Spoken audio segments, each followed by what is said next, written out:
On this episode of the DTVC podcast, Jon Cross from the PM Entertainment podcast and the After Movie Diner podcast is on, talking more erotic thrillers. We're going to be looking at two Shannon Whirry erotic thrillers. We're looking at Mirror Images 2, and we'll be looking at Private Obsession, so stay tuned for that. Also, we do our usual riff session. There's a good hour and a half so far of content with that. What I did is I cut that out and put it at the end of the episode. So after the theme song, the second time the theme song plays, you can stay tuned and listen to that if you'd like as well. As always with Jon, a lot of really great material there as well. Now, next week, Scott Murphy from All 90s Action All the Time is back on. We're going to be looking at Urban Justice. So I don't know if I call it a Seagal classic, but I think it's like the third of three Don E. Fauntleroy directed Seagal movies we had left to do. So it was finally available on YouTube, and so we figured we'd make that one happen. So next week, keep an eye out for that. Now, usually I would say in 2 weeks' time, Ty from Comeuppance is on for his usual hit. But funny thing happened. I was cleaning out space on my computer, and I figured I'd get rid of the old Jitsi file. So when I record through Jitsi, it creates a WebM file that I really can't use. I convert it to an MP3 and then edit it from there. So that's how that worked. So I was getting rid of those old WebM files that were taking up a lot of space on my computer, and I accidentally deleted the WebM file for his last recording that we did before I had converted it to MP3, so it's gone forever. So we're talking about maybe re-recording that episode. He is scheduled to record our what would have been his July episode coming at the end of June. So that'll probably be what will happen, that he'll come on at the end of June. And I've got some other recording to do between now and then in 2 weeks. So Ty's spot will be delayed this month because of that. So the issue is not going to happen anymore now that I'm using Zoom, because Zoom records to the cloud. And so then I just download it from there, do the editing and everything I've got to do, from that point. So unfortunately, it's the first time out of, 250 episodes that something like that happened. And so, it definitely sucks because we had some great material there, but, hopefully when we re-record it, we'll get as much good material as well. So keep to this space here. Also, you may have noticed this episode is a day late. I don't know that it's $1 short, but it's definitely a day late. The best way I could find to announce that it was going to be late was my Blue Sky account. So if you're not following us on Blue Sky, definitely check us out there. I was trying to think how I can let everybody know that it was going to be late. It's just, between me coming back from visiting my family and then I was up in New York seeing a baseball game, and I had a feeling as I was coming back, I was like, I don't know if I'm going to be able to record the cold open and get everything ready for that. So I was hoping to do it earlier. It just didn't happen, so that's why we ended up being late. Don't foresee that happening next week. We should be back to the regular schedule of Tuesday nights my time. Eastern time U.S. for the podcast. But again, keep an eye out just in case anything comes up. DTVC Extra. Probably. I don't know. Probably sometime this month I'll start doing either an episode on Mortal Kombat or The Mandalorian. One of those two, because I've seen all 4 of the Mortal Kombat movies recently, so I could definitely do an episode on those. And then or The Mandalorian. I've caught up with all 3 seasons of those, and then just saw the most recent episode of that. So the most recent movie of that. So another one we could cover as well. So keep an eye out. We might have one of those.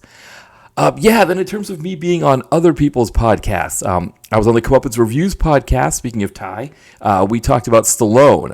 I had a technical issue with that one as well. So it seemed like, unfortunately with Ty, we got some tech issues coming up recently. But I was on with them, and then I got booted. My internet had an issue. I think it was my Ethernet cable, but I had trouble reconnecting, so they just finished the episode without me. But really fun conversation there. We talked about Stallone on their podcast, and I think they're going to have Rich Pierce on to do the second half of that podcast on Stallone. But you can check out the first half anyway with me. That is up now. Also, I was a guest host on the Lambcast, where we talked about, speaking of The Mandalorian. I was a guest host there. We talked about The Mandalorian. That episode is up on their feed. I had 2 guests that are no strangers to this podcast. I had Jeanette Ward from Monday Adventures of a Fangirl and Todd Liebenow from Forgotten Filmcast. They were also guests on that episode. Really fun conversations that we had there on The Mandalorian, so you could check that out as well. In terms of the site, this past weekend, I did get a review up this past weekend, even while I was away. We talked about Hunt Club, which is a movie that, again, speaking of Ty, we had covered on our Rort to Oblivion episode. And so then I think This weekend will probably be our PM Entertainment review. I'm not sure what it's going to be. I was thinking maybe The Big Fall with C. Thomas Howell. So that's probably what we'll get. And then in 2 weeks, I'll probably finally get that Mark DeCascos review up. We'll be looking at The Driver. So look for that one in 2 weeks' time. But yeah, so definitely, still keeping things rolling here on the review site as well.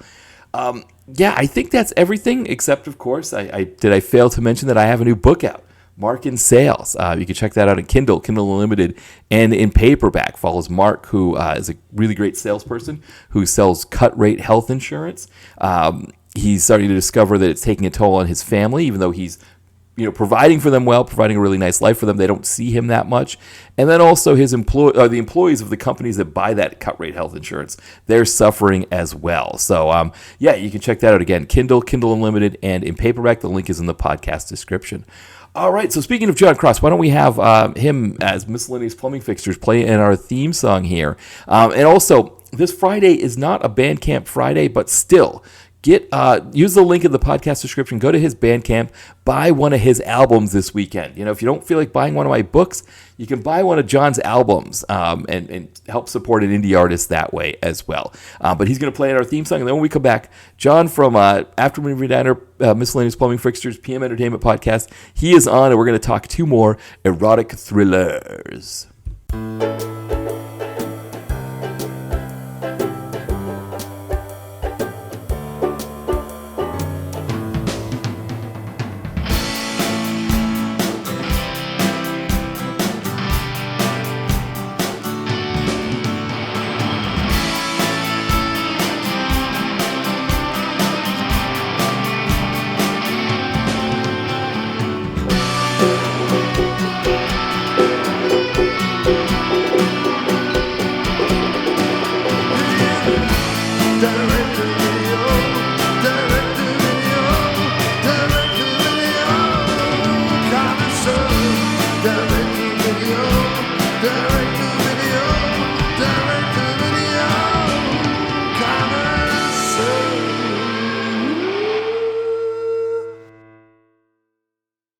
Yes, record to the cloud, dude. Yes. And it says recording in progress. So this is interesting because it's been a long time since you've done Jitsi. But for a lot of people who are on the podcast with me that do Jitsi a lot, they're going to miss the recording is on. Oh yeah, because I'm moving to Zoom full time now, so it's going to be Zoom isn't as sultry, and no. It's a shame because what's the program you use? Jitsi, right? Jitsi, yeah. Jitsi is a little bit more suitable for the erotic thriller because she's a little bit more like, we are recording now. Yes. It's a little bit more breathy and a little bit more. Though they did change it and they made it more robotic. I don't know if it's like so it's like recording is on. That, Jitsi, if you're listening. No. Keep the horny housewife voice, please. Right, exactly. Yeah, we love it. Now, speaking of these erotic thrillers, these are starting to come out more now, and I think what's interesting is I think for younger people who, the whole concept of these, if they if they remember them at all, they're remembering the early 2000s ones, which were just essentially softcore porn, Skinamax. Right, like these uniquely 90s ones that we've been talking about here on the podcast. I think that's something that for younger people who would have been born after they even came out, it's a completely new concept of a movie where it's, these noirish tones to them. I mean, the filmmaking, and again, we're not, adverse to the fact they were being made on a budget, but you're talking about filmmakers that come from this sort of this film noir background that we're trying to recreate elements of that. So Gregory Dark, who directs the first movie of our discussion, 1994's Mirror Images 2, he continually works with Wally Pfister, who was, for the first 15 years of his career, Christopher Nolan's cinematographer. Right. So you can't stand around and say that they're, in the same way that Spiro Rosatos went through Bill Lustig and PM Entertainment films before he ended up making the Fast and Furious. Yeah. Wally Pfister pointed his camera a lot at Shannon Whirry's nipples for a long period of time. Right, exactly. As he cut his teeth. Which makes me wonder, did Christopher Nolan go, Wally, what have you done before? Like, what was Wally's reel? that he Right. showed Nolan? Was it just like clips of I mean, Whirry's boobs the whole time? right. Or like, I mean, what would it have been in England? Would it have been BBC Four or BBC Five? Like, would that he would have been watching erotic thrillers? Or would they, No, so in England, when these movies were coming out, we only had four TV channels. right. So we didn't have cable boxes yet. We didn't have set-top boxes yet, or digital boxes yet. There may have been early days of satellite dish, maybe, but the two networks that we ultimately got a fifth channel, fifth terrestrial channel, Channel 5, in the 90s. And Was that the then one that you, showed Sunset Beach a lot? yes, Because when I yes. was in England in '97, it was Sunset first Beach. coming. It was Yeah, it was literally they did there's their own benches soap everywhere. opera that was called El Dorado, which Yeah, was hilariously cheap and set in Spain. It was right. basically Brit expats who had set up a hotel in Spain. That was El Right. Dorado. And the other thing they used to show was Sunset Beach. Yeah. Um, they would often program erotic thrillers late at night. And the other channel was Channel 4. Channel 4 would often, especially in their early days when they were trying to be kind of more racy and more punk kind of programming, Yeah. their evening stuff was all wild and wonderful, either European stuff or band films or weird little British stuff made in a cupboard somewhere, or, you know, sort of late 80s kind of like punk aesthetic, mod aesthetic kind of guys hosting shows where dwarfs hit each other with pies and, uh, some fat person from Nuneaton had to do a quiz or solve a quiz or something. Those were often like shows that would happen, and then after they shut down to go through the night, they would play erotic thrillers. So they did show on British TV, but it really wasn't until the advent of like the Sky networks and stuff. Because really these movies, the reason why they flourished in America, and a lot of straight to video stuff flourished in America, is because you had two things happening. First of all, you had regular cable. You had Yeah. channels and channels and channels and 57 channels and nothing more, whatever the old Right. Springsteen song was. You had all these channels that needed content, just needed content. And it wasn't a situation where, like you have now, where you have, production houses all over the country churning shit out for everywhere. This was like, you had whatever it was, four or five studios making this stuff, and then everything else just had to be found, right? But you also had the premium cable channels who were burgeoning, so HBO and Skinamax and Showtime and stuff, who wanted to distinguish themselves because they weren't because they were paid for and they were premium.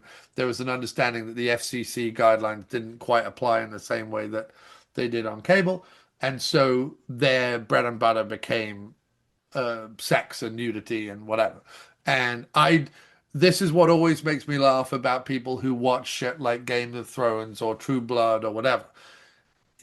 Every single one of those shows that has like, or Spartacus, Blood and Sand or whatever, every single one of those shows that have protracted softcore sex scenes in them all have their origins in shit that like Monique Parent and Gabrielle I'm gonna forget her name now, but those Gail Thackeray and people Yeah. like Yeah. that were doing in the early 90s on Skinamax, where the entire show was about sex with it was 30-minute show, 20 minutes was sex and 10 minutes was plot. Okay, so Game of Thrones is like an hour-long show where 20 minutes of it is sex and 40 minutes of it is plot, but like it's still HBO doing what HBO has always done. Just because they've dressed it up with dragons and witches and shit doesn't fucking mean it's not. Please tune into this. There will be tits. I mean, I used to call it dragons and tits. And when everyone sort of started to call it premium programming, I'm like, are you all fucking mad? It's dragons and tits. That's what it is. Like that's True Blood is vampires and tits. That's what it like. It's not. We're not talking elevated fucking whatever. But people will talk about those shows like they're God's gift to artistry, and I'm like, all right, It's dragons and tits, people, but okay. Right. Well, it's like Mitch, who we've had on here, from Video Vacuum, who I mean, another person who just consumes a lot of DTV content and stuff like that, and erotic thrillers and everything. When bougie clickbait magazines will put out their top 10 HBO shows of all time, and it'll be like, and I mean, I'm a fan of Sopranos, I've made it through the third season of The Wire, so it's like I appreciate the shows that are on HBO now, but it's like he would always quote tweet them and be like, real sex, Taxi Cab Confessions. Name like the real shows from, the late 80s into the early Yeah, 90s. that made HBO their money. Exactly, exactly. And they never talk about those things, especially, I mean, part of it is because a lot of those articles are written by millennials who were born in the mid to late 80s who don't remember Oh that yeah, period no, of I time. mean, They yeah, grew up with the Sopranos is like, as far as they're concerned, Oz or the Sopranos were like the first shows that were dude, ever on HBO. when you try and search, and I've tried every different type of Google search possible to find like, top 20 DTV erotic thrillers, or, Yeah. what are the best films Shannon Whirry and whoever made or whatever Yeah. and things. It always comes up with Fatal Attraction, Basic Yeah. Instinct, the ones that the big studios made. And I'm like, no, Exactly. no, no, no, no. The direct of it, like I want Yeah.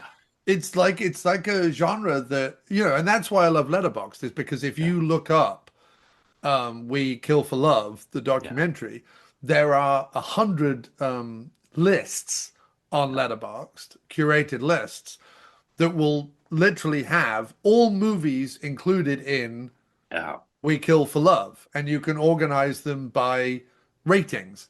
Yeah. At least that'll give you an idea of where to begin with the really good erotic thrillers, right? Similarly, like I was looking through Shannon Whirry stuff on IMDb, and I'm like, what should we be looking at in terms of prime Shannon Whirry?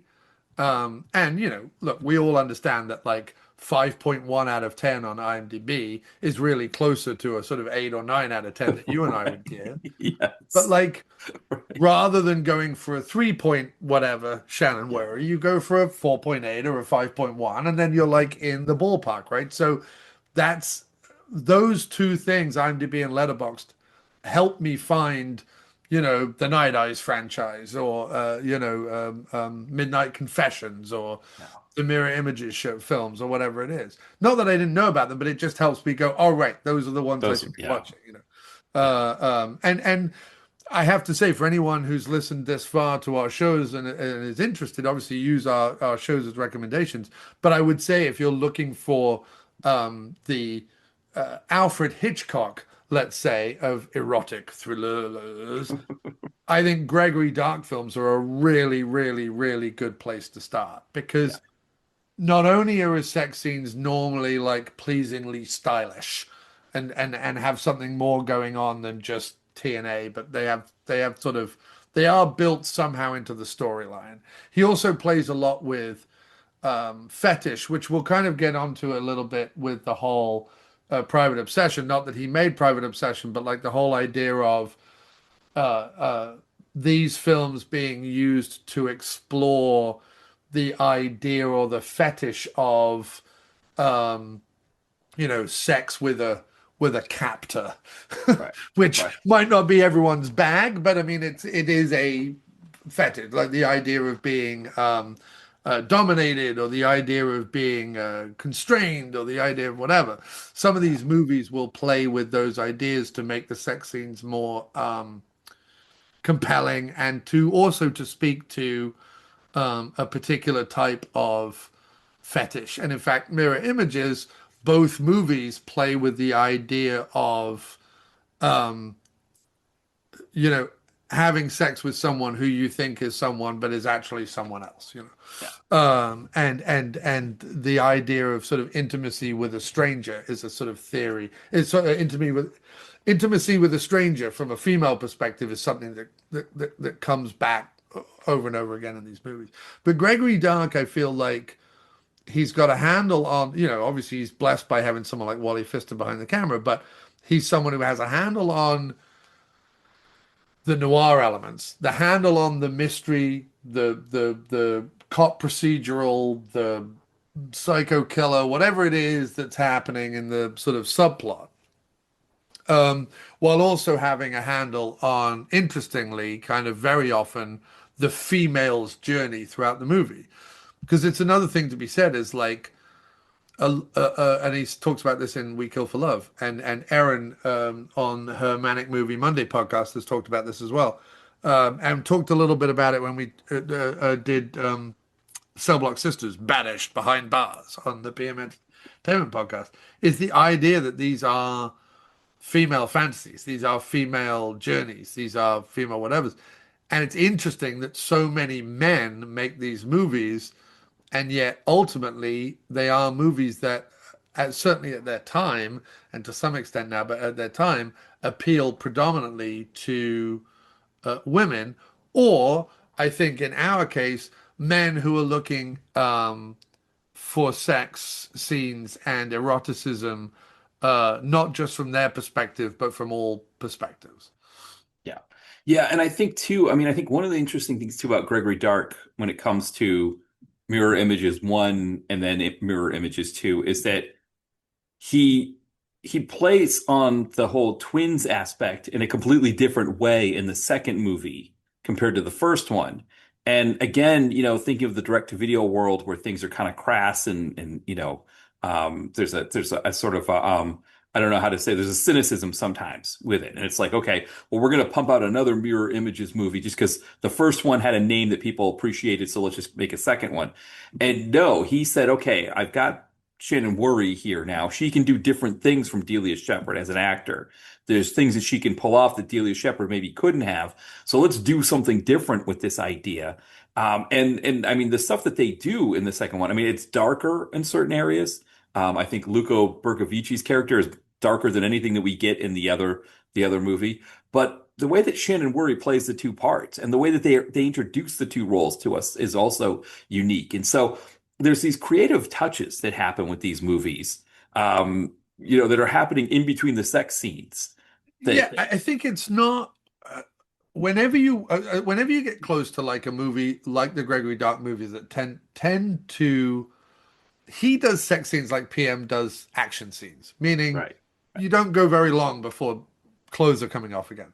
yeah, Um, but what's interesting about his stuff is that the cynicism of, oh, fine, we got to get tits out again. Here we go. yeah, That you do find in a lot of erotic thrillers, or especially as they move towards the more sort of softcore stuff in the 2000s.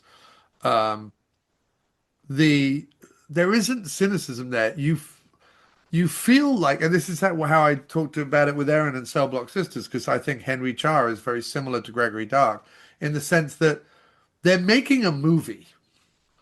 They're not making a product. yeah, Yes, ultimately, when these are distributed, they are distributed cynically and yeah, they are distributed as a product. But when you watch it with some distance and you watch it with some knowledge of movie making and storytelling and direction and cinematography, uh, they are making a movie. You know what I mean? If you stripped out the sex scenes from Mirror Images 2 and told it as a straight noir plot, it works. Uh, is it convoluted as hell? Sure, but so were film noir movies. But it works. The characters work, the setup works, the plot works. Now, the fact that there is sex in it and there is whatever, on one hand, yes, is erotic or it's sexually titillating, but on the other hand, very often is used as a plot point. And is used. I don't know that any of them further the plot. I'm not about to sort of elevate them above their status. It's still TNA for TNA's sake. But you do very often the what I'm trying to get at is very often the plot plays into the eroticism you are meant to draw from the sex scene. Meaning, um, there's a bit at the end of Mirror Images 2, and you can do the plot, but there's a bit at the end of Mirror Images 2 where the detective goes to see, for want of a better phrase, the bad twin, the evil twin, right? And, she says to him, like, there's only one way to prove you're not trying to double cross me. And then the next thing it is they're having sex, Yeah. right? Um, no, it's not. It's not the most complex of plot points. But what I mean by that is that it's not just, um, is that to some extent, by watching that sex scene, you then go, well, wait, is he double crossing the good sister, who we've been led to believe in the previous scenes he was going to support? Right. And we already know that Luca Berkovici's character has got him fired from the police force in the past. The detective's character, is it Tom Riley? Yeah, Tom Riley, Jake Drury, Detective Drury, who's now a private investigator. We already know they have beef, so we're less likely to believe he's going to side with Luca Berkovici. But we've already found out that the evil sister might double cross Luca Yeah. Berkovici. So it's all tied up in it, even if it is still just bonking. You know what I mean? Yeah. Yeah. Yeah. Exactly. Yeah. Well, maybe I should do. Should I do a quick synopsis here of Mirror Images 2? And Well, yes, mirror images. Well, I'll do. Let me do mirror images one just quickly, just so that people yeah. can understand it, and then you Yeah. do mirror images two. Does that work? Or That's fine. Yeah. That's not. Yeah. That. okay. Yeah. So in mirror images one, which is certainly the weaker of the two, and I don't know that you have to watch it, but Yeah. there's some interesting thematic uh, Hmm. um, crossovers between the two movies, not Yeah. least of which in Mirror Images 1, you have a scene where a landlord played by George Buck Flower helps the wrong sister into the other sister's apartment with a key. And then in Mirror Images 2, Frank Pesci does the same thing. Yeah. They're both, if you are in the DTV world, Frank Pesci and George Buck Flower both occupy the same space as being sort of recognizable kind of schlubs who play low-life characters, homeless gangsters, landlords, skeevy, whatever. These kind of characters. They're both. Frank Pesci is in almost all of the Fred the Hammer Williamson po' boy production movies. Like Pesci would show up in all those. So there are little like thematic touches, but basically in Mirror Images 1, Delia Shepard plays twin sisters, one of whom is incredibly wealthy, but fairly buttoned up, and the other one who is incredibly sexually sexually carnivorous, I guess, is the word I'm looking for. I don't know, or has sexual proclivities, I guess, with rock bands mainly. She dances in a club and is sleeping with a guy in a rock band and da da da da da. But it turns out she is also being stalked by a mask wearing psychopath. And the button down wealthy woman is married to a guy who is running the campaign for a local sleazy governor who's looking to be the gubernatorial, is that how you say it? That's it. Gubernatorial. Yep. Yeah. Gubernatorial candidate. And her husband is played by the guy from Greece, Jeff Jeff Conaway. Conaway, who Yes. would dance between erotic thrillers and PM entertainment films for quite a lot of the 90s. So we love a bit of Conaway. Yes. And he shows up in a few. And he's always out of the house. And every time Delia Shepard is like, hold me, love me. He's like, nah, fucking off to the office. And she, when her sister goes out of town because she gets spooked by this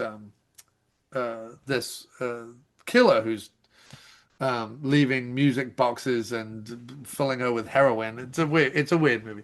Um, she gets out of town, and the other Delia Shepard, the good button-down sister, takes her place and starts having lots of sex with strangers until she then also becomes the becomes threatened by the serial killer. The serial killer who ends up killing Julie Strain after Delia and her have engaged in lesbianic activities, and other people that Delia Shepard has come across. She also dies.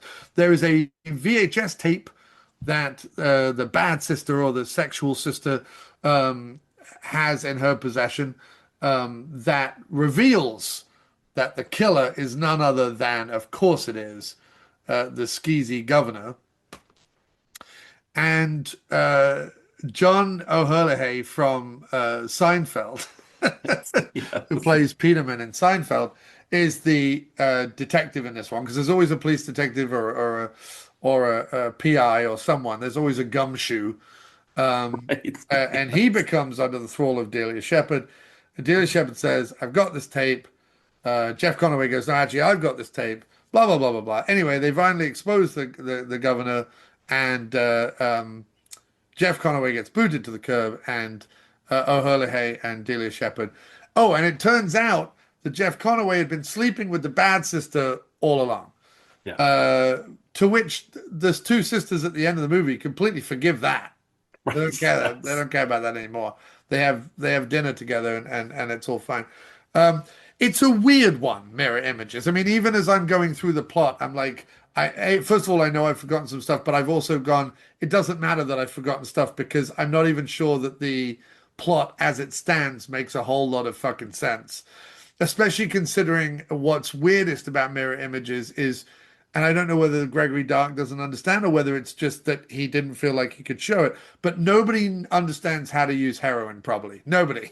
Nobody. Heroin is not something that when you open a little box, like a smoke comes out and just like knocks you out. That's not a thing Yeah. that happens. Like he opens a music box and like wafts it around her face, and suddenly she's like high and lying on the floor. Like that's Right. not. Right. I mean, it would be if you huffed enough of it. I mean, if you filled Right. the whole, if you burnt heroin and filled enough of it in a room, but simply waving a little Right. thing. And Right. then later on, she just dumps like powdered heroin onto a guy's face, and suddenly he's like having Right. an overdose. That's not how that works. They also don't understand how lesbians work either, but it might just be that they're not able to show, uh, uh, you know, Yeah. anything approaching, not in the way that 2000s softcore would. 2000s Yeah. softcore can show fingers between legs and Yeah. more and heads between legs and things like that. Even if it's obviously faked, they can still show it. In the 90s, they just sort of rub each other's shoulders and back and chest and achieve orgasm miraculously, I suppose. I don't know. But both mirror images, one and two, have lesbian scenes in them, and I think even I think even lesbians would tell you I have no fucking idea what is going on there or how they are achieving any kind of pleasure outside of obviously just being naked with someone and touching them is pleasurable. But Yeah. I mean actual sort of orgasmic pleasure because at no point outside of nipples does anyone touch anything resembling a G spot. Right. Right. Right. Yeah. Yeah, exactly. Now, yeah, so with the second movie, right, where it sort of doesn't really pick up, it's a whole new story where Shannon Well, Whirry, it's still a rich and a poor sister. It's still a wayward right. sister and a good sister. Anyway, yes. Yeah, so you've got the two sisters who they're playing high school kids to start with, which is funny because it's Shannon Whirry, who is in her 30s at this point, Yes. playing two high school kids. But Catholic schoolgirls with plaid skirts. yes, and so the dad is talking so the bad sister uh calls over the good sister's boyfriend and has sex with him just in time for the good sister to come home and catch that. And when the dad is sort of disciplining or getting angry at the bad sister says, "Hey, I remember when you shot our mother. I know you did." And Right. there's sort of this flashback thing. So she's like, I'm going to go up and tell the good sister. Well, the good sister is pulling the whole, I don't want to hear from you, covering her ears. And then the dad tries to get her. Now, if you've seen enough erotic thrillers, you know what's about to happen because if they're running up the stairs, there's a good chance that somebody's going to fall down them. And the Fall down dad the stairs. does, he's dead.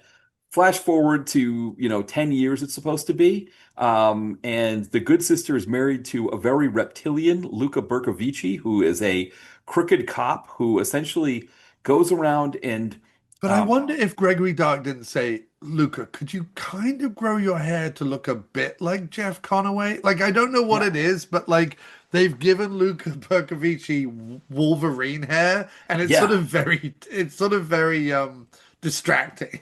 Right. Well, also the way he delivers his lines is he sounds like Wings Hauser in a PM flick, the way he's Yes. delivering his lines. So it's a very fascinating thing. But again, he's this reptilian police detective, vice detective who essentially he catches women in the well, sex workers. He catches them in the act and then blackmails them into working for him. Um, Yeah, he's a sometime vice cop, sometime pimp. right. Exactly. Yeah. So he's doing this at the same time. He's his relationship with Shannon Whirry, with the good sister, is going bad. We found out that the bad sister died in a fire at some point after the Well, inheritance. the good sister believes that. That's what Yes. the right, Yeah, exactly. yeah, yeah, yeah, yeah. So what starts to happen is that we start to see these scenes where we think we're seeing what we saw in the first movie, where Delia Shepard goes to her sister's place, putting on her clothes, and then becomes her. And we get a couple moments where Shannon Worry puts on her sister's clothes, and then the next moment she's having sex with her therapist, who is another woman. So we get another lesbian scene. Or she has sex with her maid's boyfriend, who In bare the ass swimming is pool, like yes. running out of the jacuzzi trying to chase after his girlfriend. And Yeah. the next day, we find out that she doesn't know anything about these moments. And that's when it starts to dawn us that, oh, there is the sister's back and she's already starting to cause issues. So the main thing is that the bad sister is working with Luca Bercovici to essentially, they're planning to kill Shannon Worry. Yeah. And she, And what's odd is that the bad sister is also a sex worker and very happy to be mhm, one. exactly. Yeah. And Yeah. so It's when not she, odd. It's just that this whole time I get, it's again playing with this idea of frigidity versus nymphomania, I guess, yeah. in both sisters. Yeah. And so then what happens is the good sister goes to this private eye who we know has issues with Luca Bercovici. We find out that Bercovici got him thrown off the force. And this private eye, when he's going to investigate Luca Bercovici, follows him to the bad sister's apartment, sees him have sex with the bad sister, and thinks, "Oh, I was put on. The whole thing was a joke." Yes, by the And way, this PI that has more evidence right, against Luca Bercovici and the bad sister than anyone would ever need to convict right, either of them of multiple crimes, and yet exactly, goes, no, we can't go to the police. He's too right, well liked. Nobody likes this guy. right, Everybody hates this guy. Who's yeah, well liked? There's no way you even look at Luca Bercovici and go, he's a yeah. well liked guy. No, We this never see character is him just act too swell. We reptilian. never see him Yeah, act charming. We never right. see him be funny. There's no way that anyone likes him. We But don't that's even know the how Worry married him. We don't know how her character, no why, idea. what she saw in No him to idea marry him. why she Yeah, saw him. No, no, no. yeah.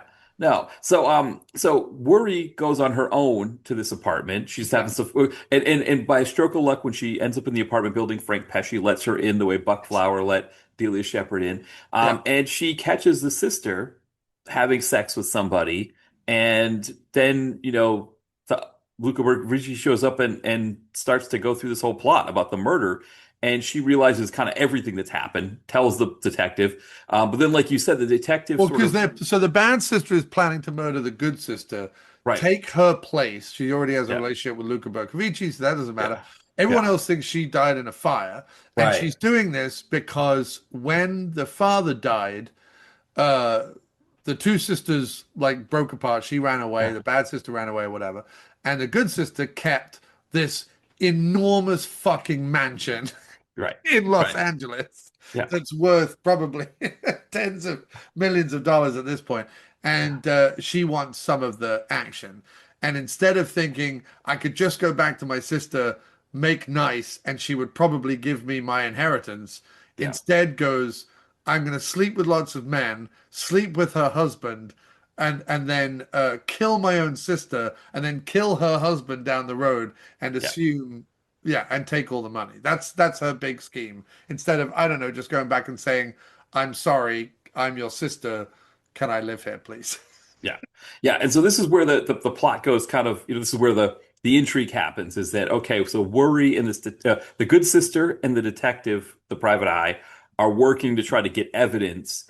But then when the private eye goes to see the bad sister, he has sex with her, but we think that he's also having sex with her because he is saying, I could use this money. Why don't we cut Bercovici out and I'll bring you, because he puts the good sister in hiding. I'll bring her to you. You can bump her off, and as long as I get my cut. Berkovici smells a rat, and he sort of, so he kind of gets the drop on the private eye.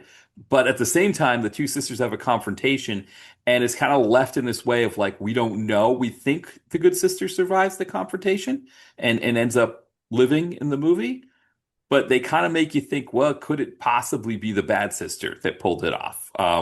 And again, it's a whole lot of changing of clothes to kind of make it, so, the good sister's always in white, the bad sister's always in some kind of dark clothing with dark nylons. And so then when they start switching the clothes, it starts to confuse you. So, but they kind of give you that sense of like, could it possibly be the bad sister that survived? So yeah, there's that little bit of doubt there. Yeah, and it's also interesting because at the end of the first one, there's this sort of meeting of the two sisters, and they kind of just agree that it's all fine, and they're kind of glad that it played out the way it played out, and that it's not a problem, and we're all happy now.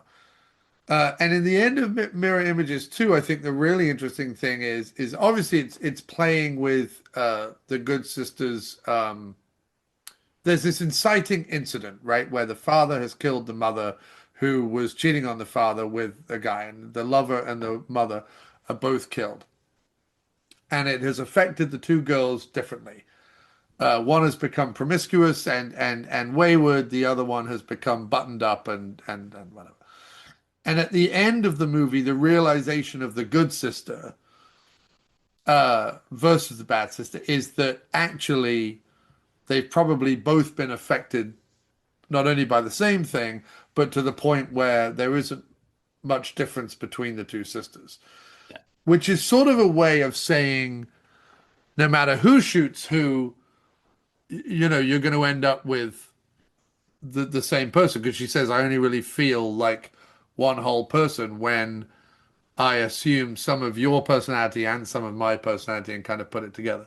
There's also an indication in the juxtaposition during the final sex scene with Tom Riley, is that the daughters are very much playing out what the mother was playing out when she was cheating on the husband with, and maybe the promiscuity has kind of passed down through generations, kind of thing. Not through any kind of judgment, interestingly enough. In fact, Whirry has a whole conversation with Tom Riley as the bad sister, saying, is it written anywhere that sex workers can't take pleasure in their job, kind of thing. And so there's definitely not any. If anything, they judge the movie judges the sort of buttoned up, frigid sister more harshly than it judges the promiscuous sister in many ways.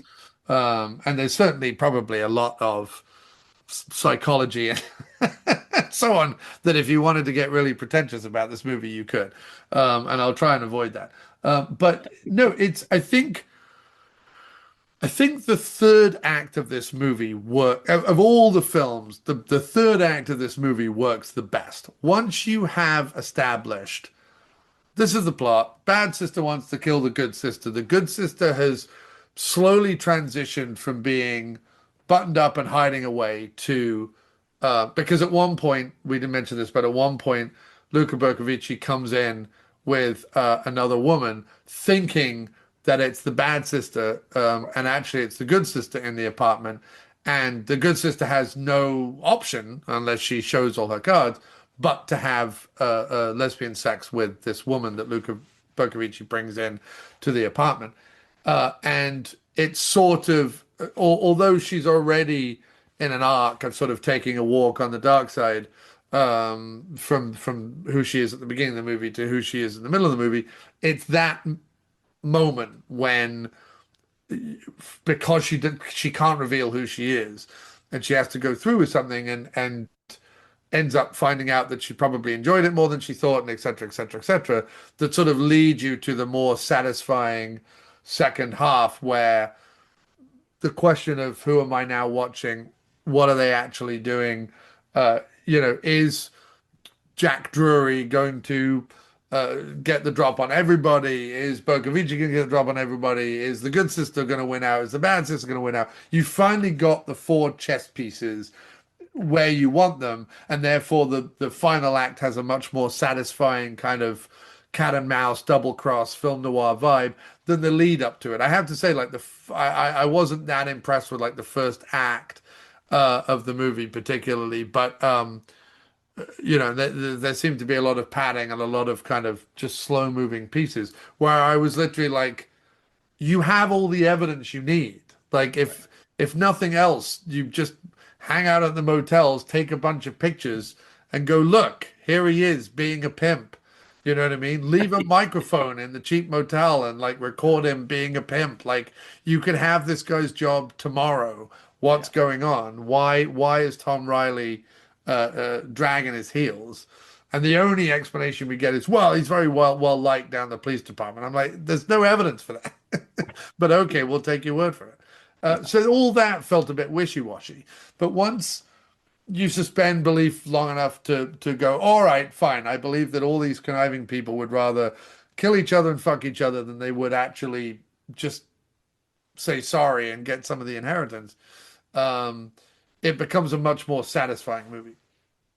Well, and I think the other thing about this one, I think one of the letterbox reviews I saw said this is Shannon Whirry's best film. I think you can make a case for it for sure. I think her performance here, playing the two roles of the sisters, it's fantastic. I mean, I think, Animal Instincts is another one of hers that I think is fantastic as well.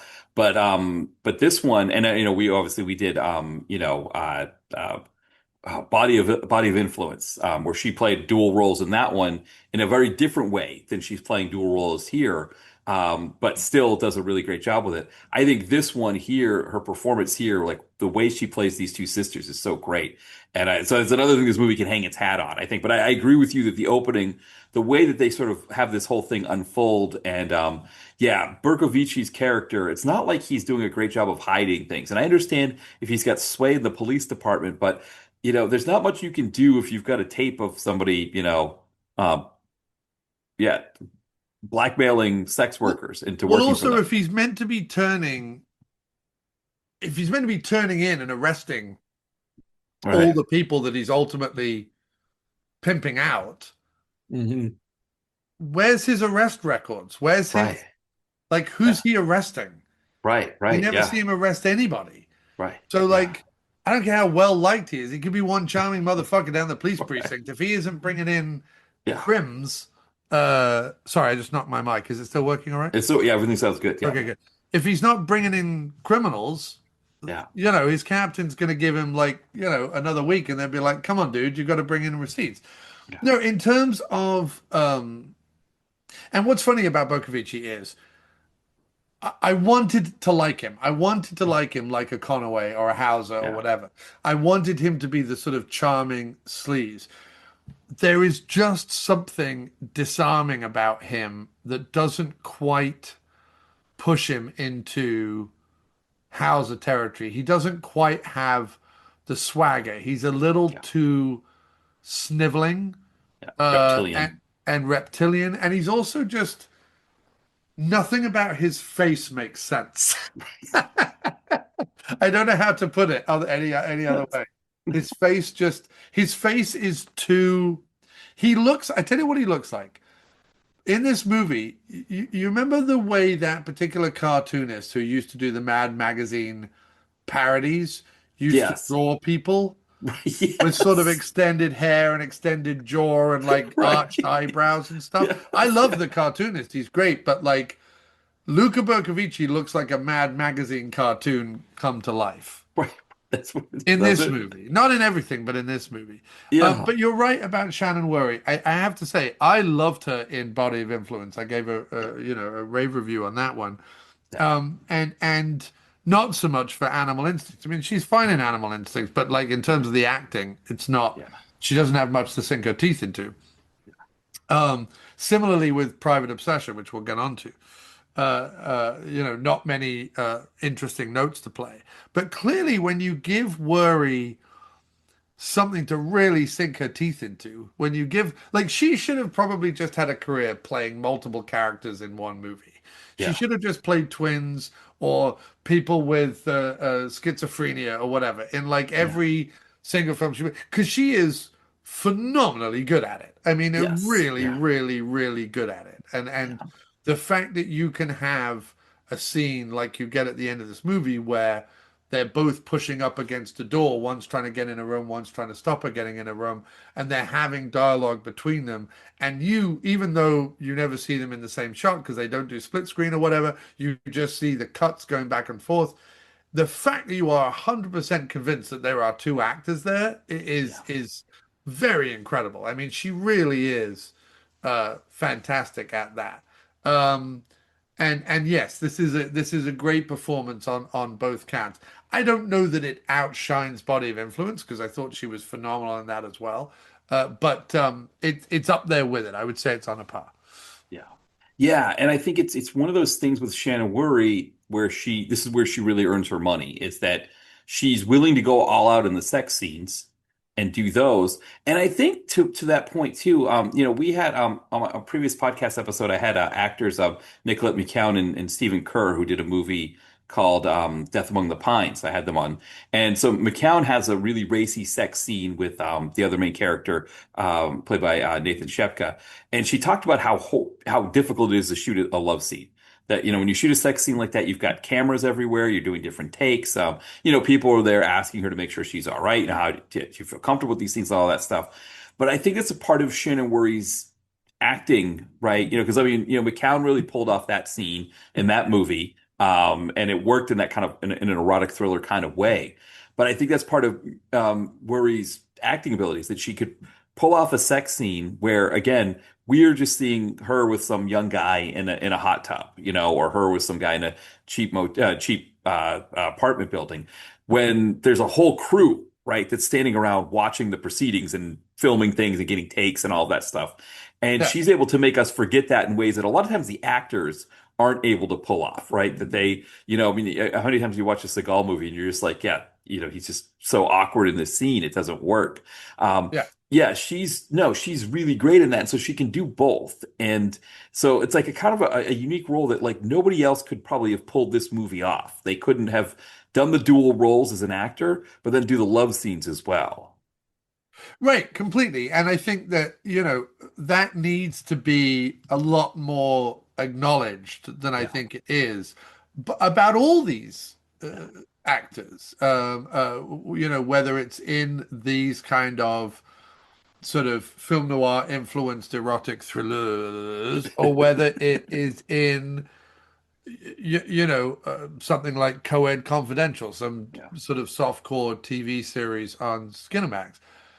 If you are making me believe you are doing what you are doing with yeah, the partner in the scene, to the point where it either titillates or it excites or it arouses or it entertains in some way.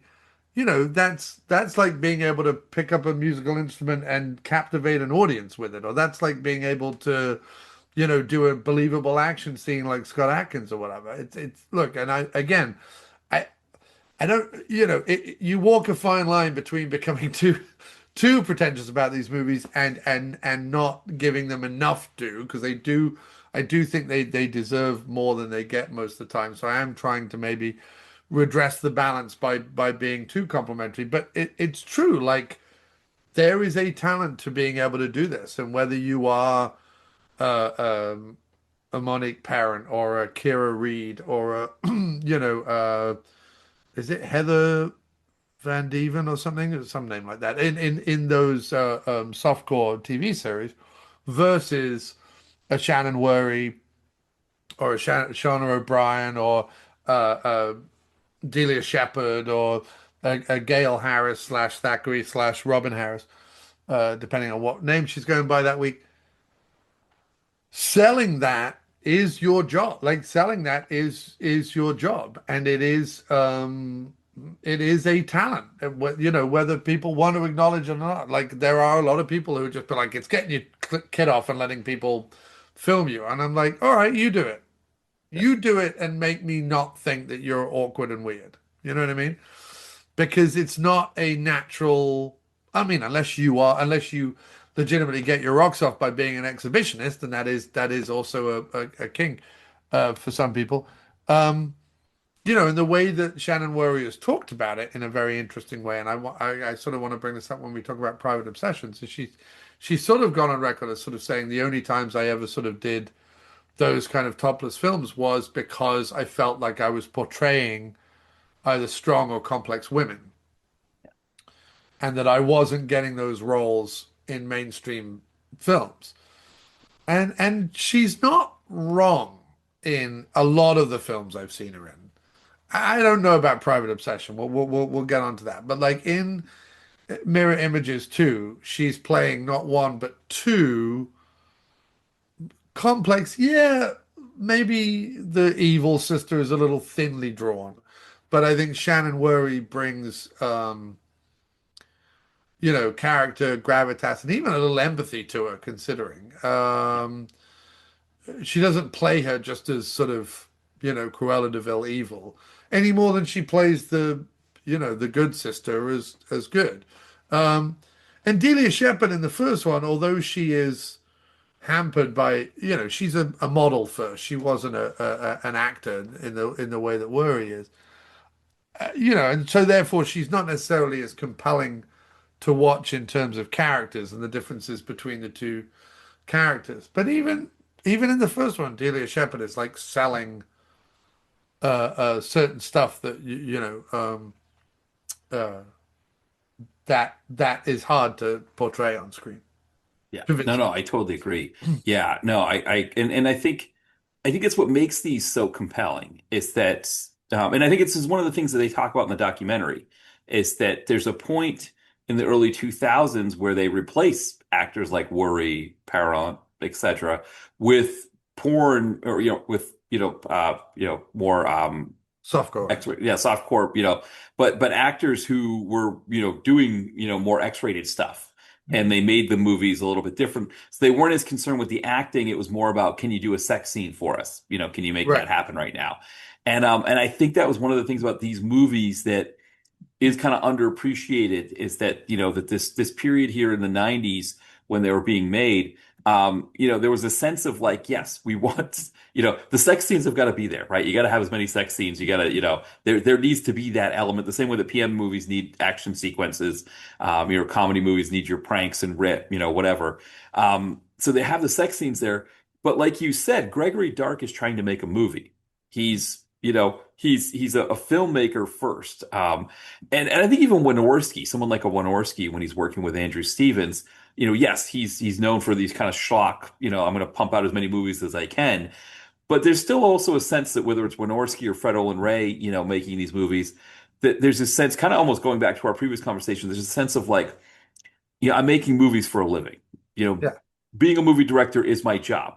Maybe I'm not Scorsese, but I don't have to be Scorsese. Being a director is my job, and I'm enjoying it, the art of making movies, however I'm doing it. And I think it's something we've lost a little bit in the modern DTV world because it is more of a sense of like, let's pump these things out. Movies get taken away from directors and editors sort of put them into ways that they can kind of fit the streaming world or whatever. I think it's part of this era of movie making where we get these sort of, I don't know if schlock auteur is a nice term or a bad term for it, but it's that idea that these are directors kind of the same way that the Italian directors in the late 80s that were making, non-exploitation films, they come from the same school of directing as, Fellini or, Rossellini or somebody like that. And you kind of can see it in their movies. You can see it in a Bruno Mattei film or something. Now, I don't know if IMDb is going to list it. I mean, they list a lot of Wynorski's aliases, Yeah. but did Wynorski make hardcore as well at any point?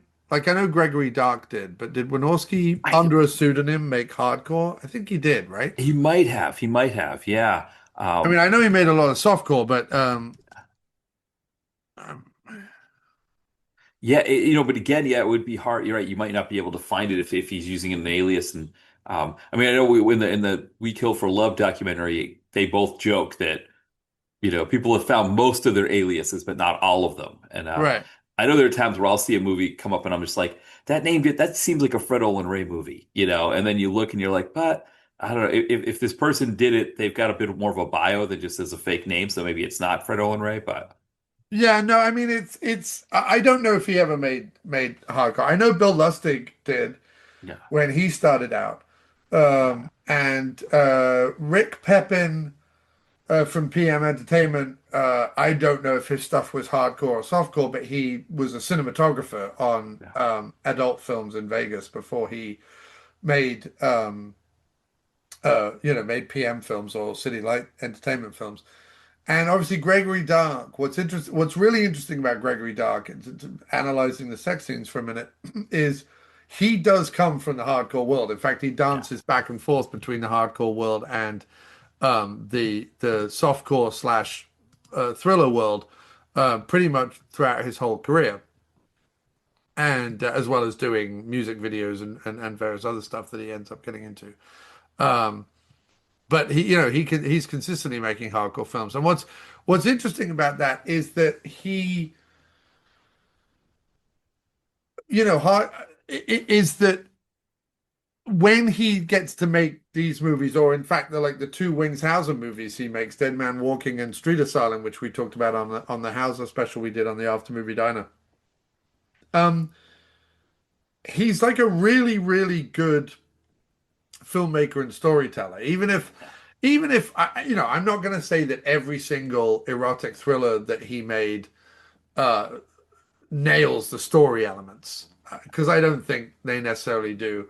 I'm going to be talking about Night Rhythms on the Manic Movie Monday podcast, and while it's an incredibly enjoyable film, and there's a lot to commend it, I'm not sure that it nails the story in quite the same way. Whereas Mirror Images 2, it's juggling a lot in that last act. There's a lot of like potential subterfuge going on, and he nails it pretty well. And he does kind of leave this like delicious question mark at the end of the movie. Um, but interestingly, because he's done hardcore films, as we mentioned last time, like Between the Cheeks 2, Deep Inside Centerfold Girls, Backdoor Bonanza 12, uh, White Bun Busters is one of his. Let Me Tell You About Black Chicks was a movie he made in 1985. And he also, but to be fair, he also made Let Me Tell You About White Chicks. So he did, equal opportunity hardcore pornography. But what's interesting in the sex scenes in his softcore stuff or his erotic thrillers is that because for whatever reason, as I say, the difference between these sex scenes and the ones you would get in the late 90s, early 2000s Cinemax and Showtime erotic TV shows is that in those TV shows, they can show more between the leg activity, especially when it comes to like hands and heads, for both men and women. They don't really do that here. Like foreplay is not big in these movies, whereas in those films, those often or TV shows, there is often faked foreplay played out. Um, in these movies, they can show like a man and a woman like bodies grinding together. But they don't show that with women. Like what's interesting about the lesbian scenes in both Mirror Images 1 and 2 is that it's almost that the camera makes a point of the fact that from their stomach on down is detached from each other, that they're not connected at all. You don't even see them just, stomach to stomach. Like you don't Yeah. even see that really. But because he comes from the world of pornography and wants to make them as erotic as possible, along with focusing on the breast, which with Shannon Whirry especially, it's all about her breasts in these movies. That's what they're focusing on. It's entirely about the breast. He loves to use tongues. He's Yes. decided that a tongue is a really good substitute for the shot that you get in hardcore pornography of the genitalia.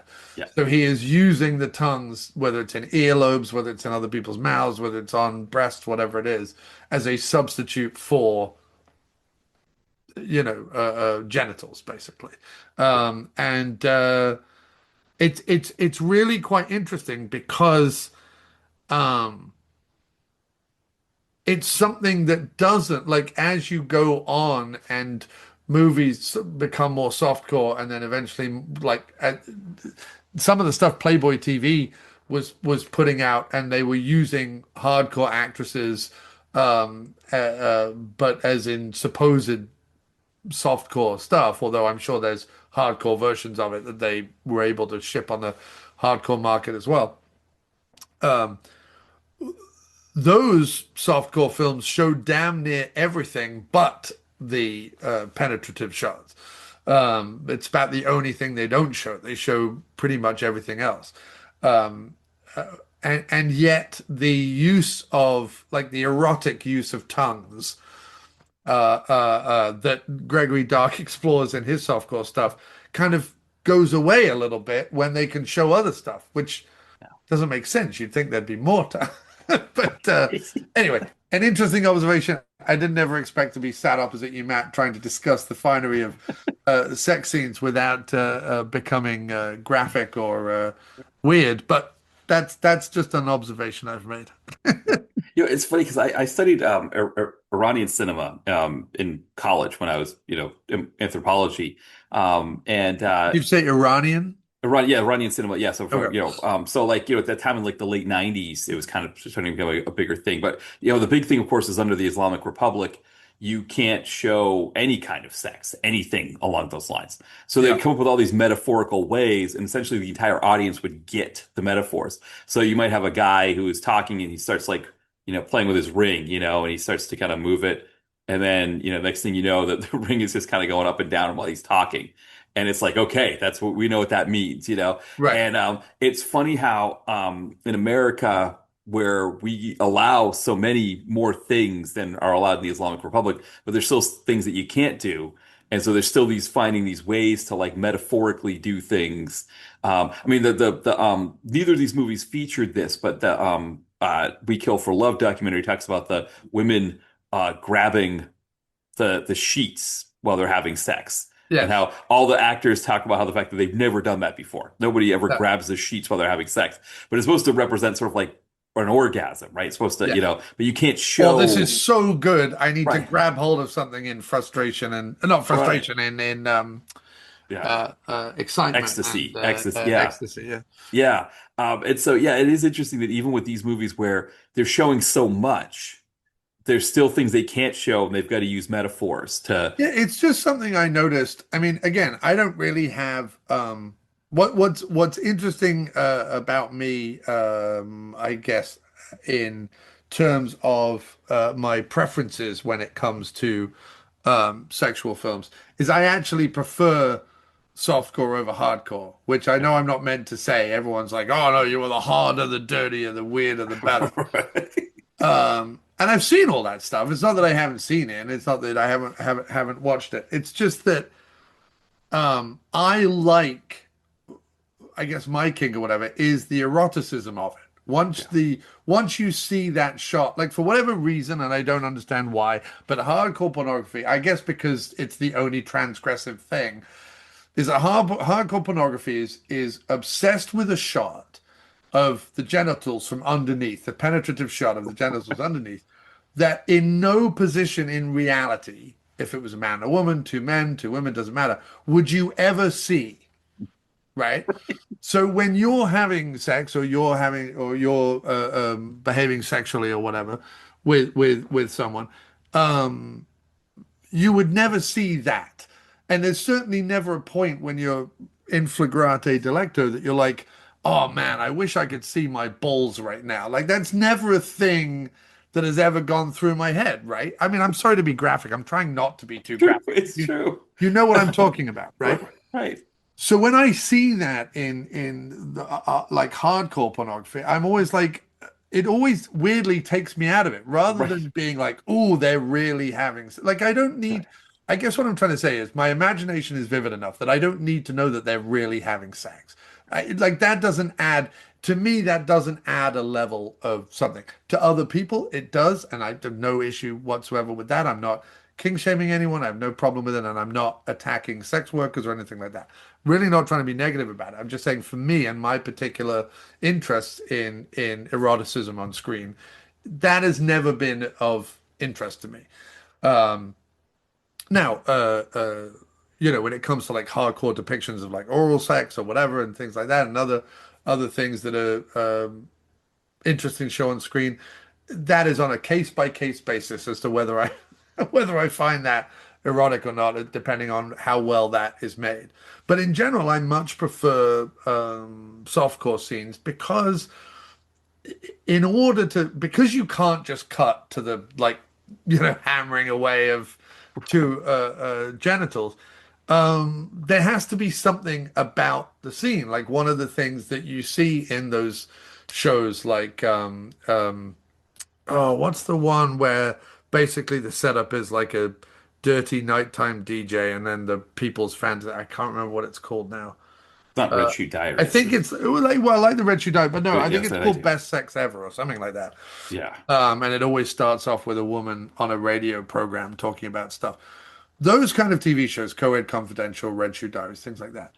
Um, there's always something about the scenes uh, that is in order to replace the hardcore aspect of it, it has to be in a transgressive place. It's in a public place, or it's in a position, or some like a standing up position, or some other position that's hard to do in reality, but on TV they do with wanton abandon. Um, or it's in a particular location that's interesting or whatever it is. And I find that more exciting and interesting and well done or whatever. And so therefore I always tend to gravitate more towards that. The only thing I would say about sort of the Gregory Dark movies, and I find it really interesting because we're only talking about probably 6 years between something like this and something like those later films with where you would either get, like I say, like a softcore actor like Monique Parent, or Kira Reed, although I think Kira Reed did hardcore as well. Um, and then later on, obviously, you get people like Chloe Nicole and stuff who do both and things like that. Is that Gregory Dark stuff tends to be, and I've only seen a handful of them, but it tends to be mostly in safe space. It tends to be in bedrooms or rooms or closed door areas. There's not a lot of like outside stuff. In fact, in Mirror Images 2, the pool scene is probably the most surprising scene in a Gregory Dark movie I've seen yet, because it does feel more like those later glossy TV shows where there's always a pool scene. You know what I mean? Someone's always lying by a pool naked and end up having sex in a pool or whatever it is, and water's going everywhere and stuff like that.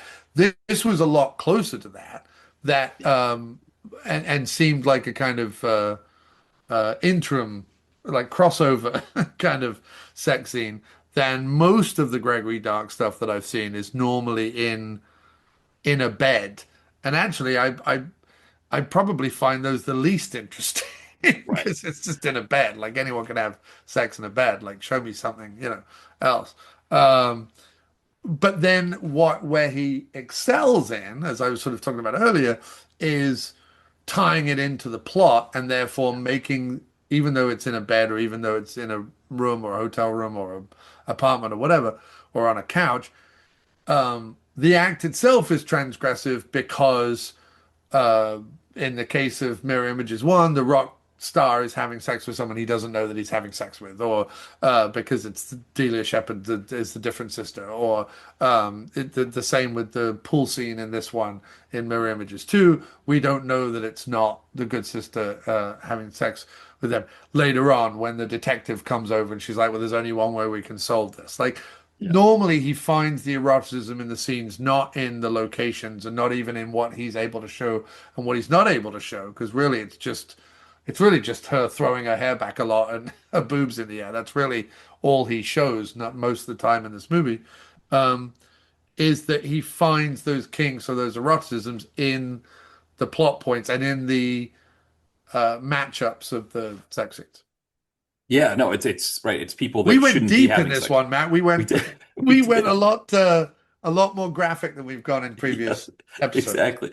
No, but it is a good point because it is about the people that are having sex with each other, right? It's a psychiatrist having sex with his or her patient. Right, It's, spouses cheating on their lovers, right? So it's worries husband having, and so you're right. It's within the plot is that as opposed to like you said, it's not like they're having sex, the psychiatrist and her are having sex in the lobby or the no, garage of the no, the doctor's office. No, and I guess the closest thing to that is in Stranger by Night when Stephen Bauer has sex with his psychiatrist, but it's still in her office. It's still within right, the confines of that office there.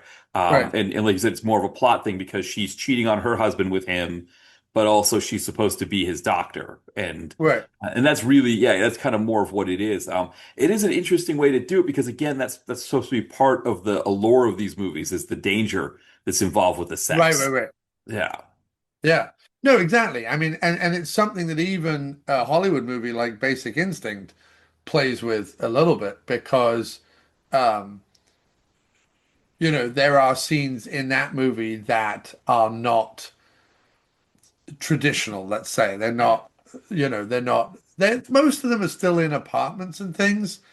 Um, I'm just trying to go through the whole movie now in my head, but like most of them are still in apartments, but they are the scenes are often non-traditional, except interestingly enough, the scene where you don't know if she's going to stab him or not at the Right. end, sort of the big central sex scene in that movie, the sort of the big one in the movie. That's interestingly traditionally on a bed with yes, okay, she's on top at the end of it, but I mean it's either missionary or it's on top. It's like fairly traditional positions, whereas the rest of the movie not so much.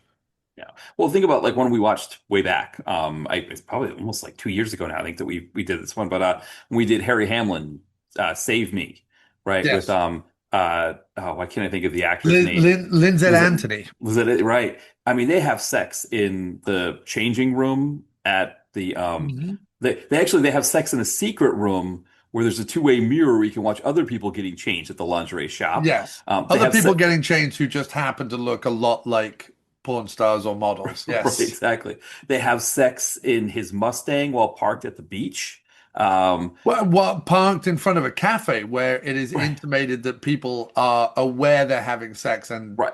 are laughing at it. Yes.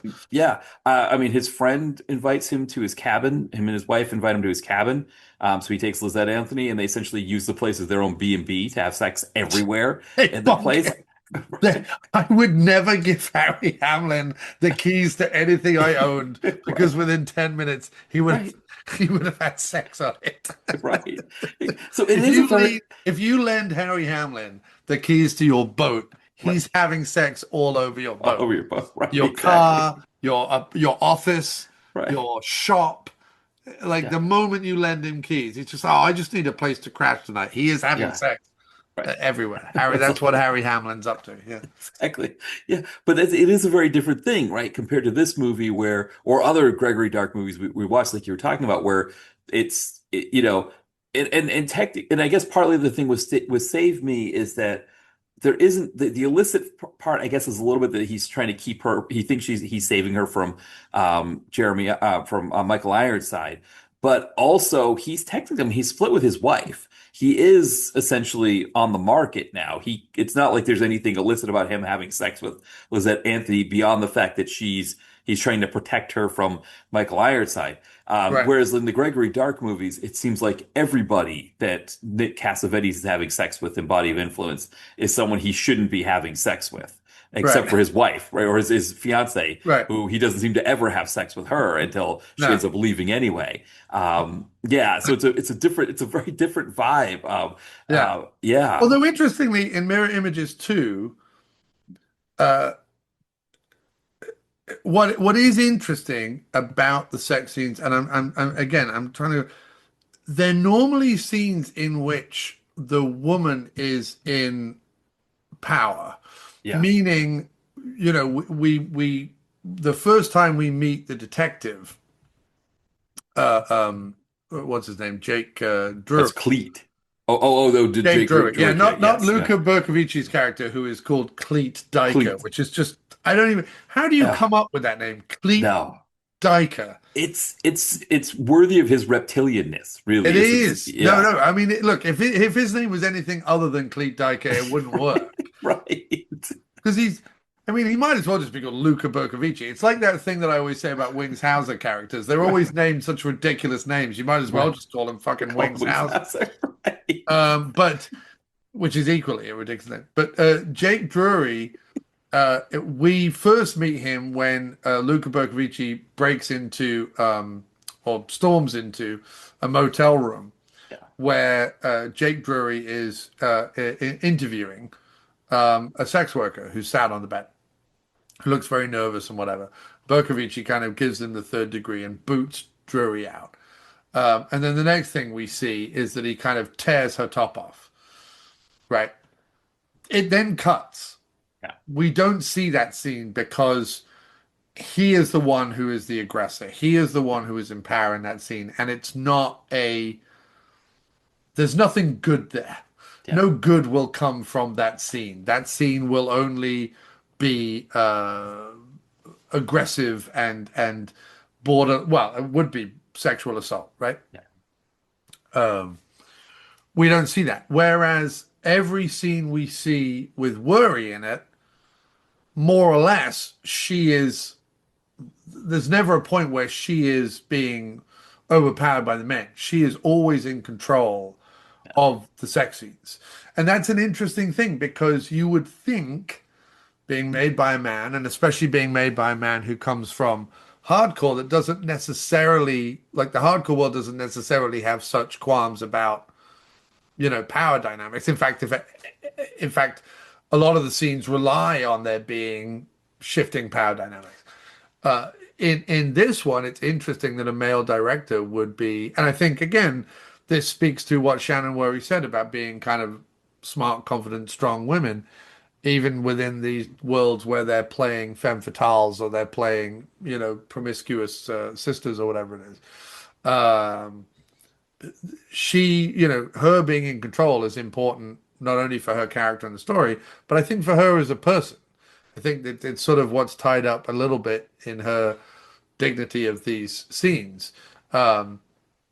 A little bit. And again, I don't know if I'm looking too deeply into it, but I mean, I just noticed that there is Gregory Dark never shies away from having a sex scene, except in Mirror Images 2, where he could have had one and instead goes, no, I don't want to include one in which the male is the aggressor. Yeah. Am I No, right in that? no. I'm trying to think of all the scenes in it. I don't know any that are started by the man in an aggressive way. No, because what happens is when Luca Berkovici does try to do that in a few circumstances, he either tries to manipulate the good sister into having sex with him, and she says, "No, I don't want Yeah, anything," or with the other sister who does have sex with him, but when he tries to force the action, she rebuffs him. It's really on her terms that they're yeah. having sex. And it's funny because in the first Mirror Images, if someone had just given Delia Shepard a hug at the beginning of it, she would have been fine. Right, She goes up to how many people in that movie and goes, "Please just hold me." Like it's right. so sad. Like in Mirror, even she even goes up to O'Hurley and it's It's like goes, "Just please just hold me." And he's like, "Nope," and slams the door on her. right, You're like, "What?" right, Like, no, will no one just give her a hug and make her feel right, okay? Like right. she's gone through Yeah. this terrible thing. Um, And the other thing that I do want to bring up about Mirror Images 1 before we go on to Private Obsession is the scene in which they're in an office boardroom and the sleazy governor is there Yeah. and Jeff Conaway is there Right. and a new secretary comes in because Julie Strain, who I also want to mention, because Julie Yeah. Strain is phenomenal. I know we talked about Yes. her during Victim of Desire, but boy, there is an actor who, again, worked with Gregory Dark, worked with Jim Wynorski, has been in almost every genre of film you can imagine. Is this really striking, sort of different looking kind of beauty, and phenomenal screen presence. She's great in the short scenes that she has in Mirror Images 1. And I love to see Julie Strain in anything. She's another one like Shannon Whirry that I think deserves the accolades and praise and I think Julie Strain in general, especially because she sadly passed away young and recently is beloved by the B movie crowd. I think they do love her as they should because she was fantastic in all the stuff she was in. But no, the scene where so after she is sadly killed they get a new secretary, and we never get to learn her name or anything. But she walks into the boardroom, and out of nowhere, like it's such an odd scene because Jeff Conaway is there, and Right. Jeff Conaway makes you just feel uncomfortable because the governor just starts to undress the woman It- and like put her on his lap and stuff like that, and we don't we see the camera goes then cuts to Jeff Conaway, right? And it yeah. just sort of sits on Jeff Conaway, which is almost more perplexing because you kind of go, well, this sequence is already awkward. Right. Right. How do Right. we make it more awkward? And but it's also interesting again. There is a scene in which the power dynamic is specifically male, Yeah. and we don't see it. We see the the awkwardness and the cringeworthiness on Jeff Conaway's face. I mean, Yeah. we see the naked woman and we see her like whatever, but we don't see the scene. We just imagine it in our head like what Jeff Conaway is having to watch. Yeah. Yeah. No, no, it's and it's a great moment too Because because doesn't Conaway say, "I'll just leave," and he's like, right. "No, no, no, no, you Right. have to sit." Right. It's one of those sort of because it's the power dynamic is in both places, right? Like he's the billionaire uh air airplane or airline mogul who's Yeah, they're trying to get to be governor. He's showing his who's also a power. heroin dealer. Yeah, There's also a hair exactly because he can smuggle it with his planes that he owns.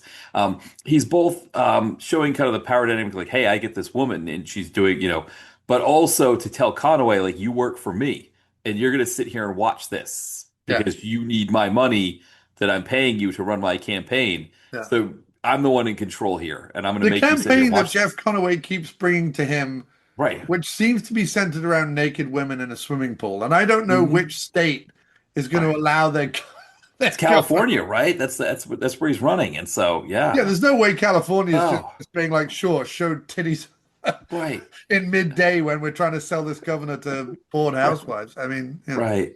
Yeah.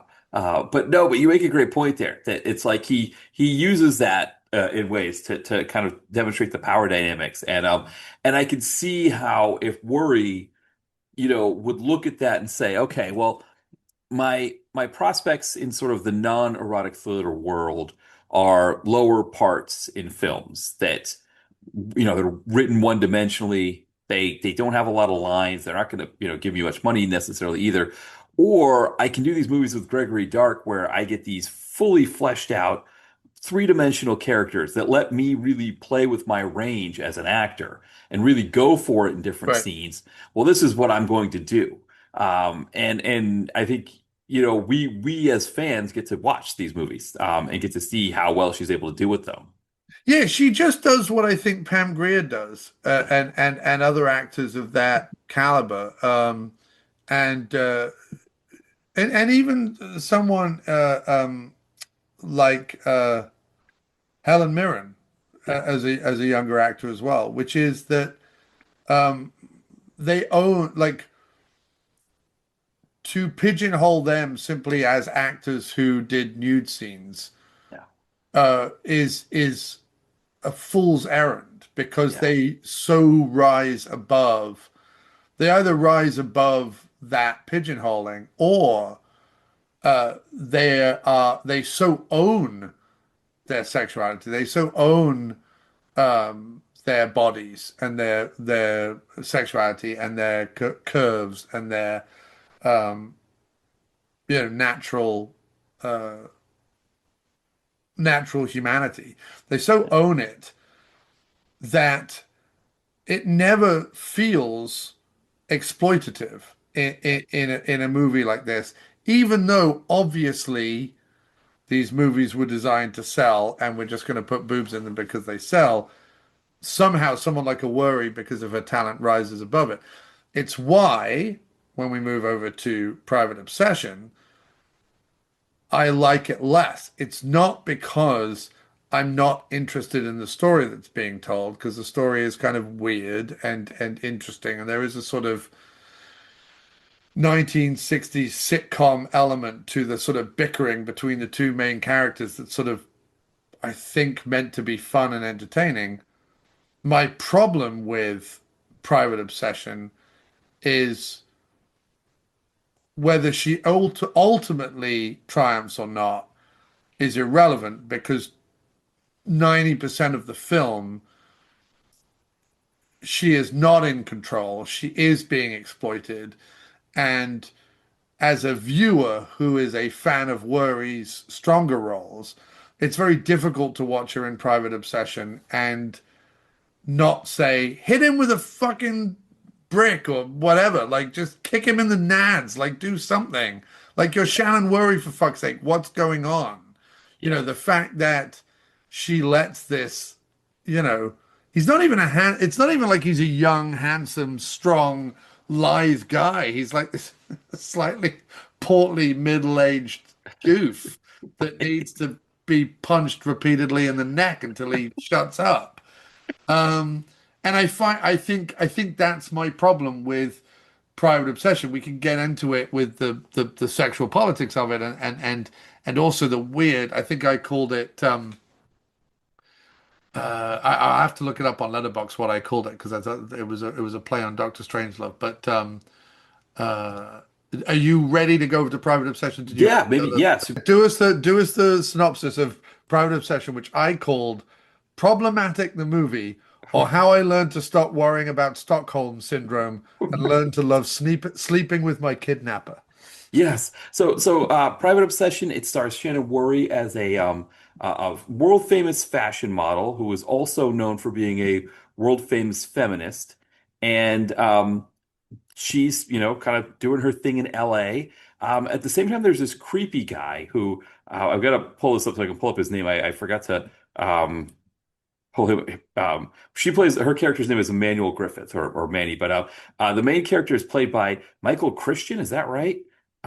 He's someone who doesn't have a picture on Amazon, not on Amazon, on IMDb. Oh no, there he is. He actually does have his picture. He plays Richard Tate. But he's like this creepy guy who is like in his mid 50s, I believe, who he we think that he's trying to get with, he essentially sets up this whole like Yeah, um what's interesting is this is like the third to last movie he makes as an mm, actor. right, yeah. And so Yeah, he was born in 43, so yeah, he's 52 in this movie. right, Or and he's 51 playing when they made it.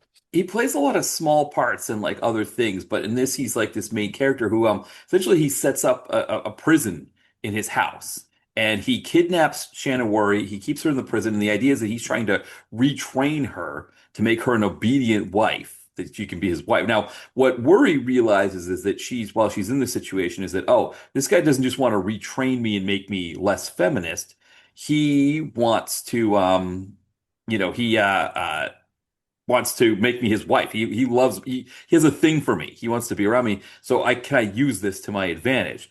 Problem is, it takes her, by the movie's standard, I think it's like 20 days she's in captivity with him. I think that's what Bo Yeah, Svensson and says, what's 18 weird days. is like early in the movie when she's first giving the speech, Yeah.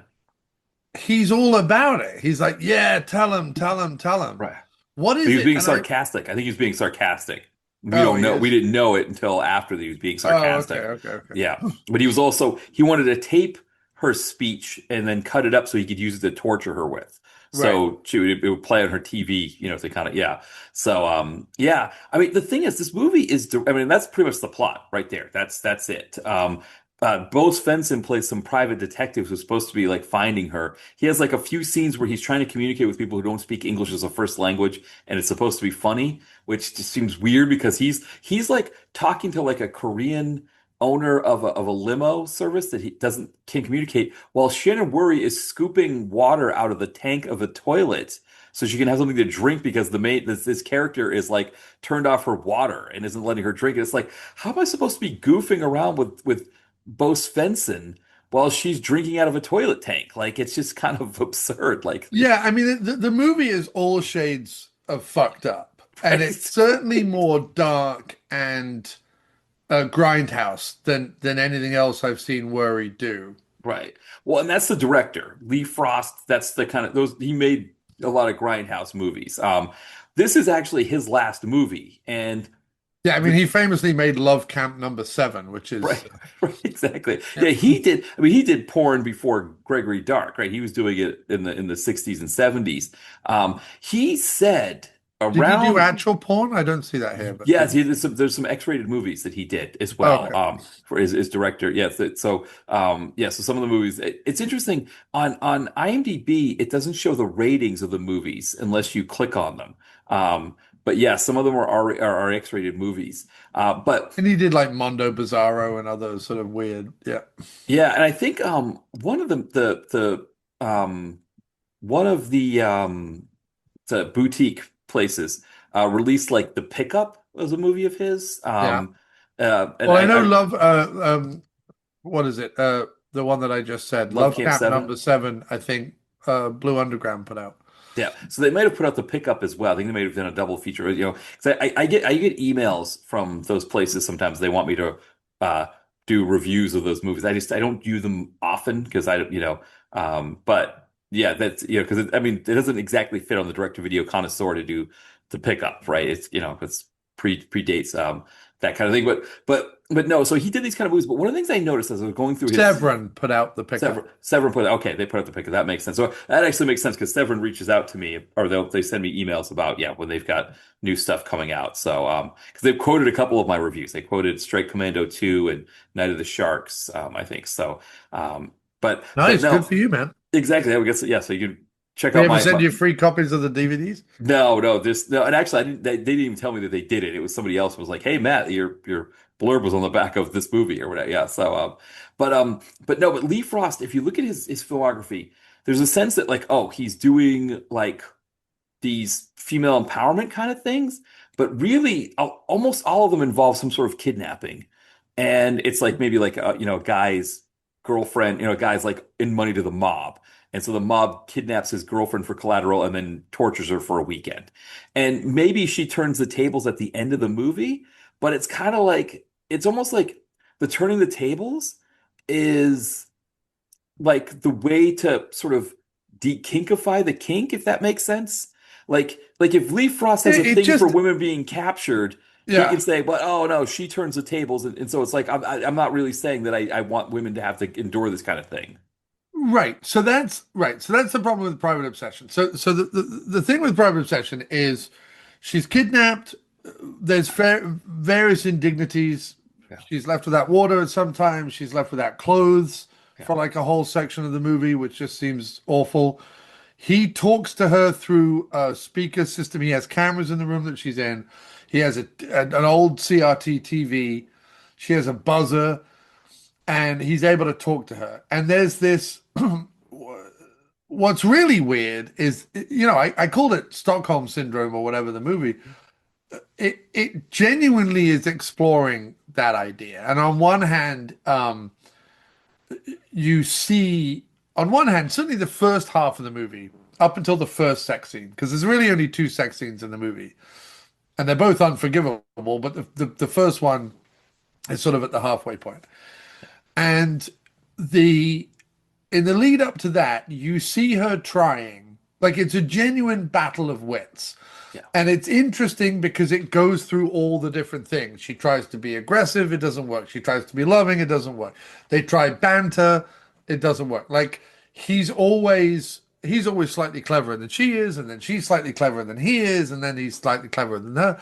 And I thought, like, is this doing an interesting thing where, yes, okay, he's kidnapped her, but because, when we see her at the beginning with the photo shoot with the dog and everything like that, she seems a bit annoyed or frustrated with her like lot in life. She certainly doesn't want to be around the dog, it seems.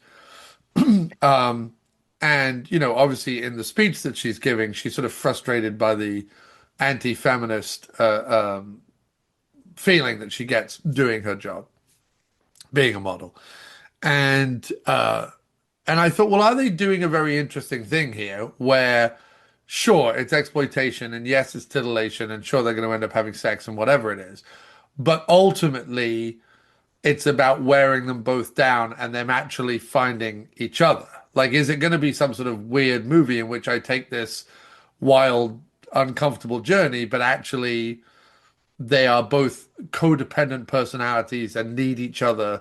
And that's sort of good. Because a lot of the bickering is almost played for laughs. Not quite, but it's almost played like a sort of 1950s kitchen sink sitcom, sort of. It's not far off from when like Desi and Lucy would have an argument, kind of thing, sort of. And then you've got, as you say, Bo Svensson bumbling around with some sort of racist and unpleasant and xenophobic sort of humor that doesn't quite fit and doesn't really make any sense. And I think the movie would be served a lot better by a genuine, like, hard-boiled detective story going on while he tries to find her, rather than, well, we're not really interested in the detective story. We're just throwing it in there because Bo agreed to 3 days of shooting, so we'll just, stick in a few scenes and then we can say we have Bo Svensson in the movie, which is how it feels. Yeah. And there's even a scene actually where Bo Svensson comes to the house and Whirry answers the door, only to then go back inside, tell him to go away, go back inside, says nothing's wrong, which also led me to believe, to be like, oh, okay, they're really going the whole hog, and either she's going to turn the tables on him completely and he's going to become her captive, and therefore she's going to go she will have gone full from resisting to Stockholm syndrome to captor, which would be an interesting story. Or they're going to do it where actually they're much happier in this self-confined world of this house than she was out in the outside world, and that this guy would be out in the outside world, and therefore they're codependent and they're going to end up falling in love, and therefore the sexual politics of the movie would be forgivable because ultimately it was all leading towards something.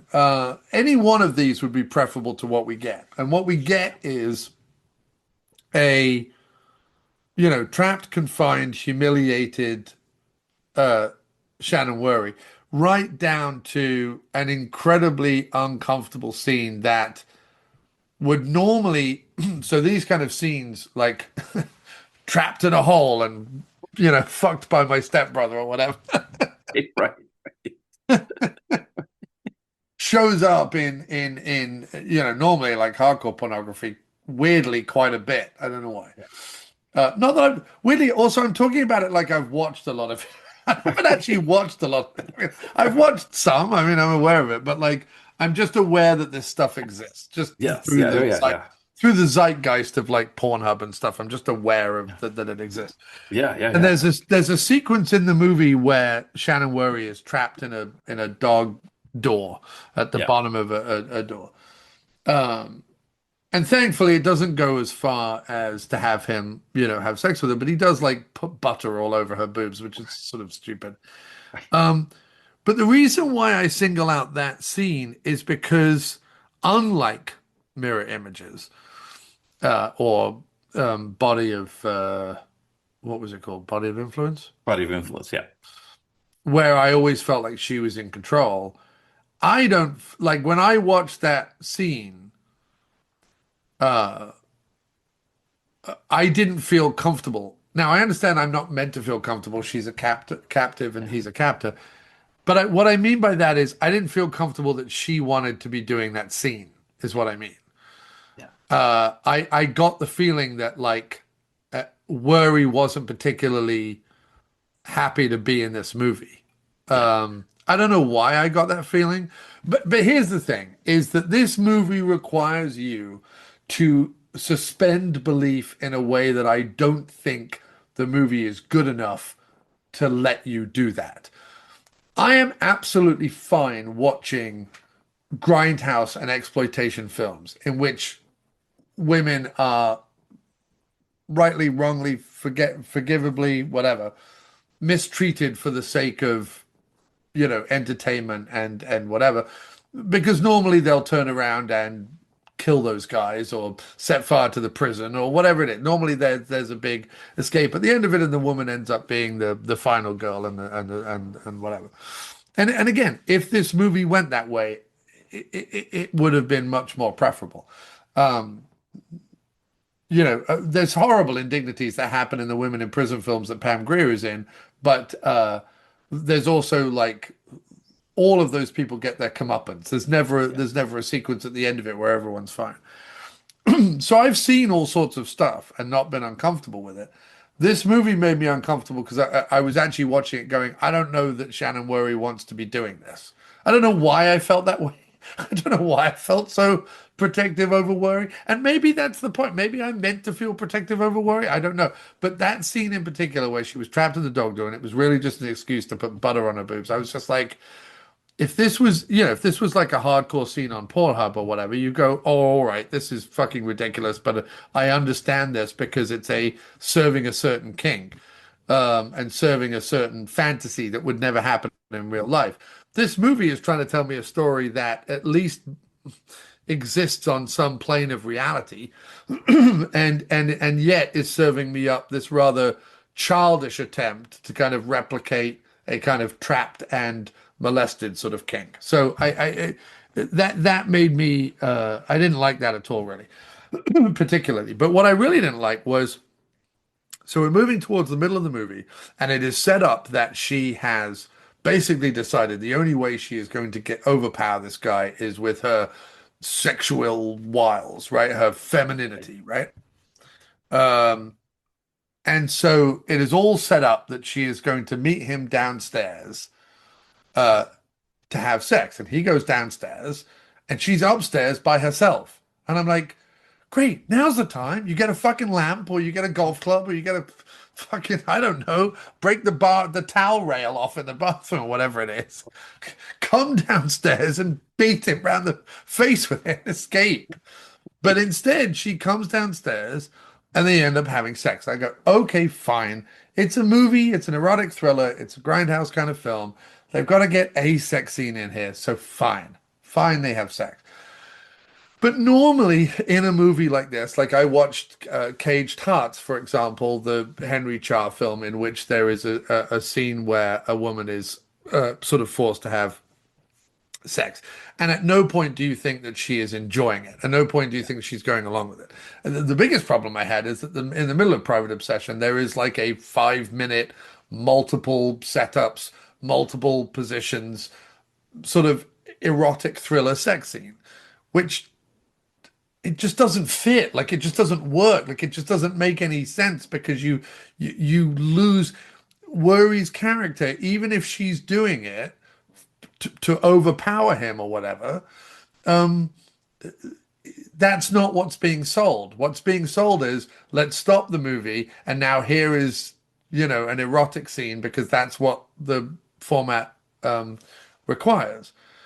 Again, that would have been fine if while he was lying down post coitus in in the what they call, the French rather pretentiously call le petit mort, which is a small death that you feel after orgasm, if she had then picked up anything in the living room and suffocated him or hit him around the head with it, or I don't know, fucking while you were in the middle of sex with him, punch him in the dick, like anything.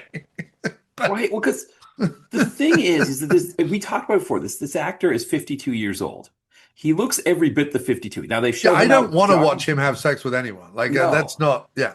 They show him jogging, I guess, to give us a sense that he is in shape, that he could be stronger than her.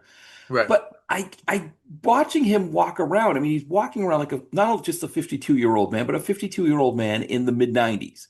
Right. Now with sort of the way the world is now, you can be in your 50s and be a little bit better shape.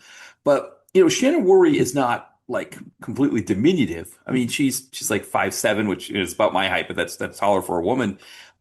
You get the sense that like in a circumstance like that, like she could do things with him. Like she could push him, she could hit him, she Yeah. could, She's hit him with she's something. almost 20 years younger than him. Right. And so one of the things that happens, like you mentioned, all right, so there's the sex scene. And one of the things is that character goes out and he goes shopping. One of the interesting things is the boutique owner is Frida Payne, who does the Band of Gold song. It's her only scene in the movie Yeah. and he's a creep there, right? He's telling the model to wear these different outfits and stuff. The woman's like, no, that's not how that works. But if you want to buy some stuff, fine. So he brings her these clothes, and amongst the clothes are some Keds, so like sneakers. So when she's going to have sex with him, she sneaks the Keds and puts them on the steps because that's her plan, is to put those on and run away. After sex, she does exactly that. She puts the Keds on, she runs away. So she's running away, and this is again Lee Frost, I think, showing how kind of an older director he is. Very bad Day for Night that we're seeing, where it's just sort of like this blue light kind of thing. But she's running away from him, and he kind of lets her know, like, "Hey, I can smell your perfume. That's how I'm going to catch you. I can smell your perfume." But she passes so many rocks along the way, Oh good yeah. sized rocks that she Oh, could dude, bash yeah, his I head into. completely forgotten about this. Yeah, She runs away, and right. all she needs to, yeah, all she needs to do is like jump in a river or hide in a Yeah, bush or right, fucking run out onto a road or anything. right. Like it's so annoying. Yeah. And instead, the next thing you know, he's taking her back. Like he's got her like tied up. He's got like tape on her or whatever. Which I don't even know how he does that. Like, I mean, again, like, he doesn't have a gun or anything. He just apparently she just succumbs to that, but it's all done off screen. And then that's where things get really bad for her, right? Where he rips her clothes off, he takes all of her bedding, turns the water off, doesn't feed her and all that stuff because, she deigned to escape. But it's like from a writing standpoint, from a filmmaking standpoint, there's certain things you can believe, but there's certain moments where it's like he goes through all this trouble to create this room, which again, like you said, this room that he's created for her that's like impenetrable, that she can't leave, is filled with items that are weapons. I mean, she could have started a fire with the bedding because he gives her candles for dinner one time. She could start a fire with the bedding. Well, then he'd have to come in to put out the fire. Because again, he doesn't want to lose her. He doesn't want her to die. Right. Yeah, and so it's like this movie again. I think Lee Frost, the director of this movie, had this obsession with women being captured and or whatever being. The other thing too about this is that there's a song in the movie called "Feminazi" something, and that was a huge Rush Limbaugh term at that time. And so Rush Limbaugh kind of led this '90s movement that's not quite as bad as the men's rights movement we see now, but it's kind of along the lineage of that. Of And course, yeah. So you mean the what is it, toxic masculine? No, what are they? Manosphere, yeah, Manosphere, yeah. that whole thing. So Rush Limbaugh had his own version of it in the '90s where he referred to feminists as feminazis, and this guy has a song in that I think is supposed to be tongue in cheek, but again, I almost feel like he kind of skirts this line where he believes these things, but if he thinks if he can turn it around at the end where Worry gets her revenge on him, that it's okay. Um, and it's almost like I think to that point, I think where Worry wasn't comfortable making this movie, I don't think she liked this director and what he was doing with this stuff. Yeah, I mean, listen, I have nothing to base that on other than the feeling I got when I watched the movie. And I think Yeah, the problem is that it builds its way up to this sex scene, which again yeah, would be forgivable if she then escaped and yeah, the rest of the movie was her turning the tables on him yeah, and making his life hell, or maybe teaming up with Bo Svensson or something. I mean, there's any number of things that as I sit here late at night just running through my head, there's any number of ways this movie could have gone. yeah. Instead, the first half of the movie is simply then just repeated. Yeah. Right, Like right. literally the Yes. first half of the movie builds up to the sex scene and her escape. When she is then brought back to the house, it then goes back and she tries aggression, she Yeah. tries mind tricks, she tries being lovely to him again, she tries. again, she tries, and then it builds up to yet another sex scene. And I think by the time I got to the second sex scene, I was like, I hate this movie. Like, I hate, you cannot sell, you can sell me that idea once and I'll go fine. You can't sell me that idea twice, unless, as I say, the point of the film is that they become codependent, weird, bedfellows, and they end up together. If that's the comedy kind of exploitation grindhouse movie you're making, fine, I'll go with that. But like, if you're just doing a second sex scene, A, because you want to do because you want to do a second sex scene, but also because you're really just rinse and repeating the first half of the movie I've already seen, fuck you. I just thought what a lazy second half of the movie was. And I genuinely felt like, again, like, you see it in one take. And look, it might have been a fake toilet. They might have made it look dirtier than it was.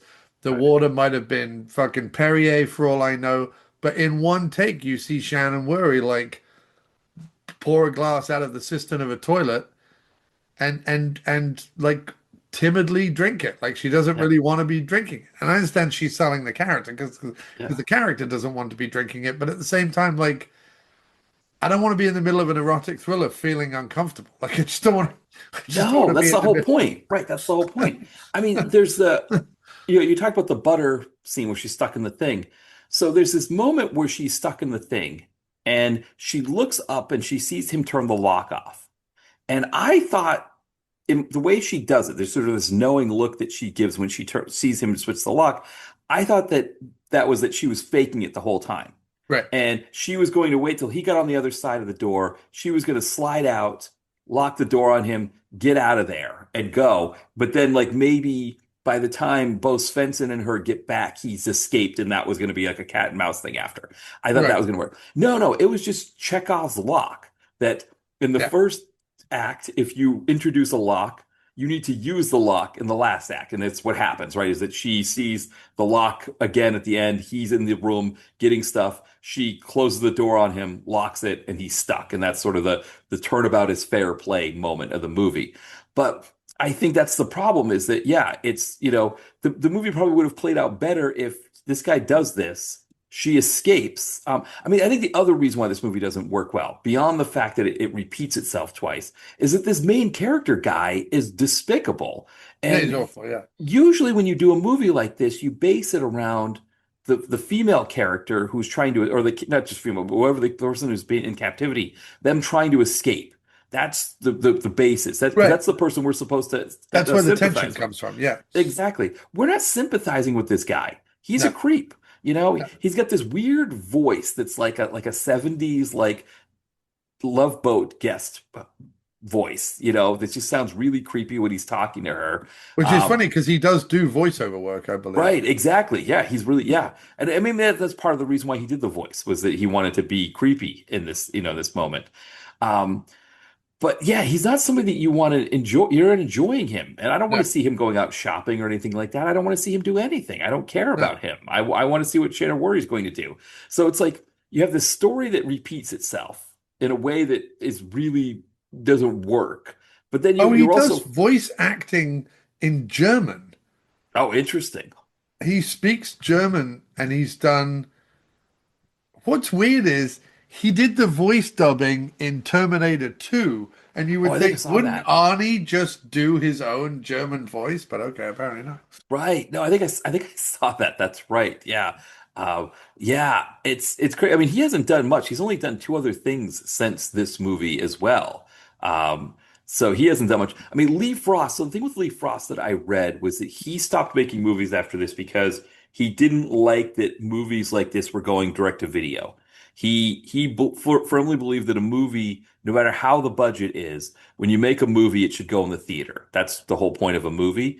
Right. And when he made this movie and it went direct to video, he was like, "That's it. I'm done making movies. I'm not making direct to video movies." And so and he died, I think, 10 years later, something like that, 13 years later. But I think there's something going on with this guy that I'm sure there are fans of his work because when I looked up on Letterboxd, looked the movie on Letterboxd, where people were like, "Oh, Lee Frost and Shannon Whirry, this is great." It's like, no, it's not great. But I think there's something else going on with him where he's got these movies, these cult classics that people like, but there's a huge chunk of his filmography that is just women being captured and sexually tortured in some way, and maybe I, turning the tables, but that's still part of the story. Yeah, I think what's really odd is, he makes the movie The Thing with Two Heads, which Right. I'm actually a really big fan of. Right. It's a good, right. Yes. Yeah. Um, and again, that is a movie in which a black person's head is stitched onto a notorious racist's body. Yeah. With the idea, of course, that and luckily you have Ray Milland, who's a phenomenal actor and Yeah. great in everything, and Rosie Greer as the black actor in it. And obviously, the exploitation pitch is they transplanted a white bigot's head. Oh, that's it. It's the Right. white head is transplanted onto the black body, not the other way around. Yeah. They transplanted a white bigot's head onto a soul brother's body. I mean, even the poster is racist, but whatever. Right. Uh, Right. because of course he's a white bigot and he's a soul brother. Like, Right. anyway. Um, Right. it's not racist, but I suppose it's just kind of cliche.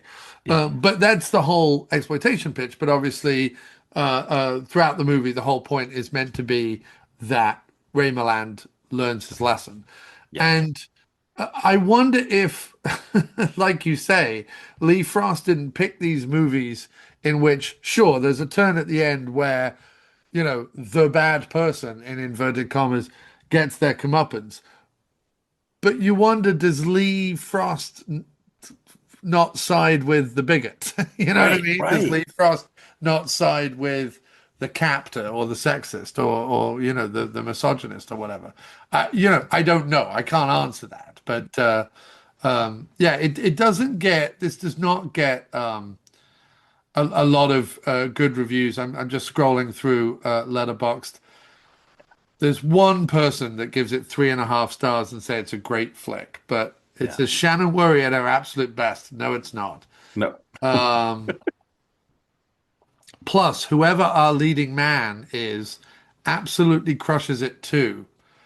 Not Yeah. super original, but does it masterfully. Minus some points for some racist jokes. Oh, really? You'll minus some points for the racist jokes, but you think that the lead man is crushing it when Right. everyone else who reviews it is just like, fuck the lead guy. Right. Right. Awful. Yeah. I mean, he's really, I mean, there's scenes where he's like, I don't like it when women swear. Just say, you need to say please, or you need to Yeah, be polite, these kind of things where it's just gross, creepy stuff that he needs his comeuppance earlier in the movie, I think is what, right. it needs to be that. And again, I think Well, the cat, the first half of the movie should be she's the captive. And the right. second half of the movie should be he's the captive. Yeah. That's how that should work. Yeah. Because you would allow the sex scene in the middle of it if the rest of the movie was her torturing him. Yeah. Right? Yeah. No, that's a good point too. And Yeah. well, because it also would change a bit of the dynamic of the movie because Right. she's entirely sympathetic the whole Yes. time. Yes. And I think even if he deserves it, which his character deserves it, when you see it actually happening, even if it's deserving, whatever the torture that she would do to him is, when you see it actually happening, it can kind of change your sympathies a little bit. And Right. I think that could have created this dynamic in the movie that would have made it a little bit more gray area. And and especially too, as the movie goes on, you almost, I wouldn't say you forget what he does early on, but you start to think like, okay, maybe he doesn't deserve whatever it is that she does to him, like maybe, or maybe she should just be calling the police and having them take care. Like there's a certain point where, okay, it's gone past it. That could have been some really interesting stuff.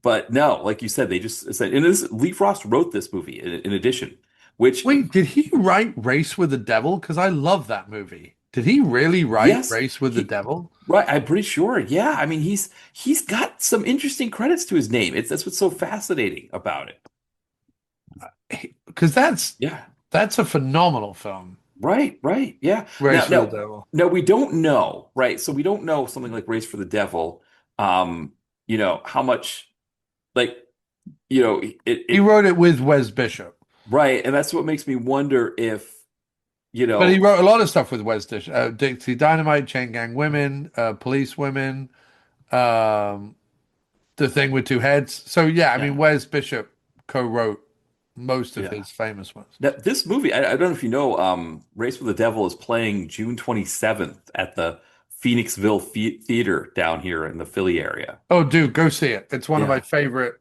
Well, I don't all-time. know yeah, Phoenixville's a little rough because it's like I don't know, I think it's like two buses or something. I don't know, there might be a train stop up there. I'm not sure, but Yeah, yeah. I mean, look, maybe Lee Frost is like maybe Lee Frost is was someone who like liked all this social message, and maybe he genuinely thinks that Shannon Whirry getting the better of him at the end of the movie is legitimate and blah blah blah blah Yeah. blah. Like maybe he's not this person we're painting him out to be. But I'm just when you watch this film, at no point is there any good feeling about Yeah.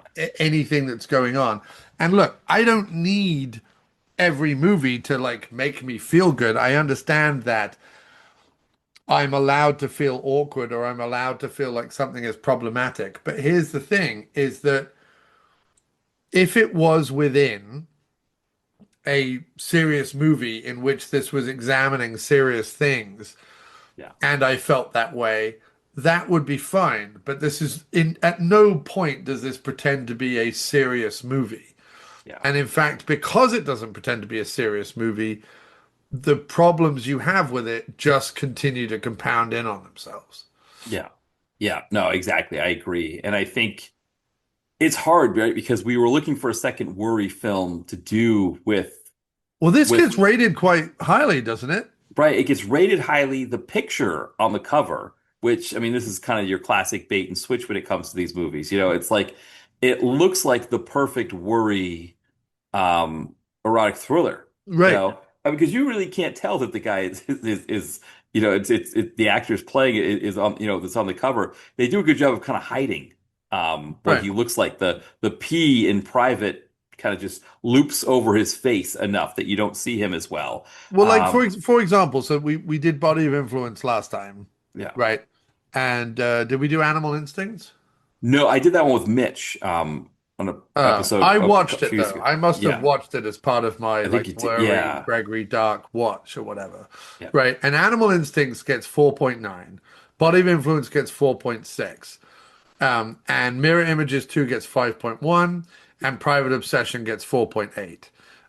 And the only reason I didn't do Animal Instincts 2, although we ended up doing Mirror Images 2. So I'm right, confused as to why I was okay with doing Mirror Images 2, but not okay doing Animal Instincts 2. We probably should right, have just done both twos right. and ignored because Animal Instincts 2 gets the same rating as Private Obsession. So we probably should have just done both twos. So it's probably Yeah, my fault. But like if you look at any of the others that she's done, um, Fatal Pursuit, Playback, Exit, and that's really it for her, like erotic stuff. yeah, Lady in Waiting, um, it's all like 4.2s or 3.2s or whatever. So I thought I was on pretty safe ground with a 4.8 and a 5.1. I was wrong about the 4.8, Well, and and I'm sorry about it. maybe it tells us more about who is reviewing movies on IMDb and what their proclivities are Sure. than, and that could be the other part of it, right? That we, maybe, I mean, I know whenever I look up movies that I review on the sites on IMDb, there's people who get it, and then there's these guys that just, and I say guys because it just seems like most of them are guys that are like, Yeah. just want to be snarky and kill a movie, and they talk about how all these movies are the worst thing they've ever seen. Don't ever go see it. Don't go, and it's like, do you guys watch movies at all, or what is the deal? Do you just watch movies so you can go on IMDb and trash them? And I Yeah. do wonder if there's a part of them that likes that, like there's probably an overlap between the Manosphere, the men's rights movement group, and these bad The IMDb men's right. raters. Yeah, It's right. so the men's right. Like, Yeah, oh, when? when are we gonna just It's insane, right? when Because are we it's gonna start with men's rights and women's rights and this, that, and just people should have rights. We right. should all like Well, because the it's men's all rights made one up. is We should all get food. We should all get shelter. We should all get like the idea that there's like rights for some people and not rights for other people, right. and some people get this stuff and some people don't, and other people have to work for it, and other people just get it handed to it. It's all just horse. It's all just made up. Like everyone should just get a comfortable life. We have enough money, enough Yeah. uh, resources, enough planet for everyone to just live comfortably. And instead, there has to be all this, and it's such nonsensical garbage. It is. No, it is. It is. Men's It's rights. We've literally been in control since the beginning of humanity. The because it's idea that. that men lack rights is just, or even that woman, as I talked about at the beginning of the thing, going, "Oh, men are having a really conflicted time in America right now." Yeah. Why? Yeah. What? Right. Who's Who are you? Right. inhibiting anything that men Right. want to do? No. Except Right. they're telling you you can't be racist anymore, and Right. you can't be sexist anymore, and you Right. can't just fuck whoever you want to fuck or touch whoever you want to touch. You Right. have to ask first. That's Yeah. all. That's all Right. they're Right. saying. Just Like, be a what's decent going on? person. Right. Right.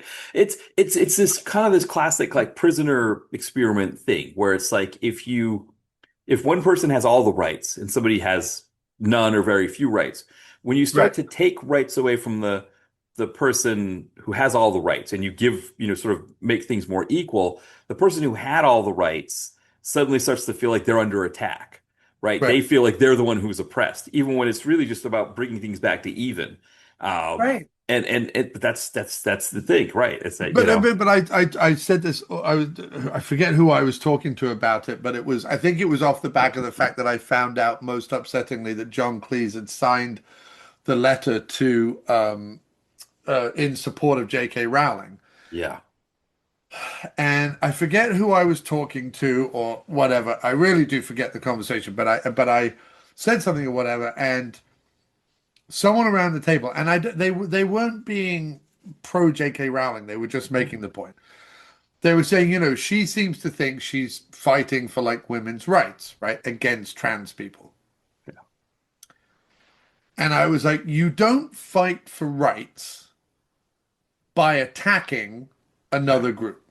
right, You don't fight for rights by looking. I mean, some people like, but there's two types of feminism that broadly. I mean, there's lots of types of feminism, but broadly, so there's the feminism that wants freedom and inclusivity and equal rights and control of their own bodies and control of their own bank accounts and control of their own names, control of their own lives, which is absolutely 110% completely correct. Why they don't have it is absolutely fucking stupid and aggressively annoying and awful and terrible and violent.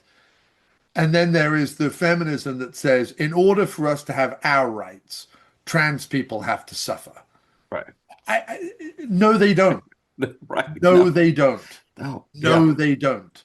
No, they don't. Now, right, if we were living in a world where trans people, so trans women were treated like women and trans men were treated like men, and they used whatever restrooms they wanted to use, and et cetera, et cetera, et cetera. If that, after a year, 5 years, 10 years, or whatever, led to a massive increase in, you know, problems for women, for like biological at birth women, cis women or whatever, if it genuinely caused a massive problem, then I'd be the first person within the first two incidents of anything happening to put my hand up and go, "Oh, I was completely wrong." But first of all, that's not going to happen. And secondly, if it happened, we would then come up with a third option. But to say that my rights as a woman is contingent on me attacking a minority that already have it insanely hard is missing the entire point of feminism. As far as I'm concerned, now people listen to this and being like, "You're a man, shut up." Fine. I'm a man, I'll shut up. I don't disagree. who needs to hear from another man? Not I. I would love to hear from some women. But while you've got someone like J.K. Rowling shooting her fucking mouth off and spending millions of dollars from her Potter empire to literally influence bills in the British Parliament that are going to rip rights away from trans women and have ripped rights away from trans women. I'm sorry, anyone who supports this new Harry Potter TV show, or anyone who goes to a Harry Potter theme park, or anyone who watches a Harry Potter movie after learning this, I just don't understand it. She Yeah. is literally bankrolling an attack on a minority in the community. That's not feminism.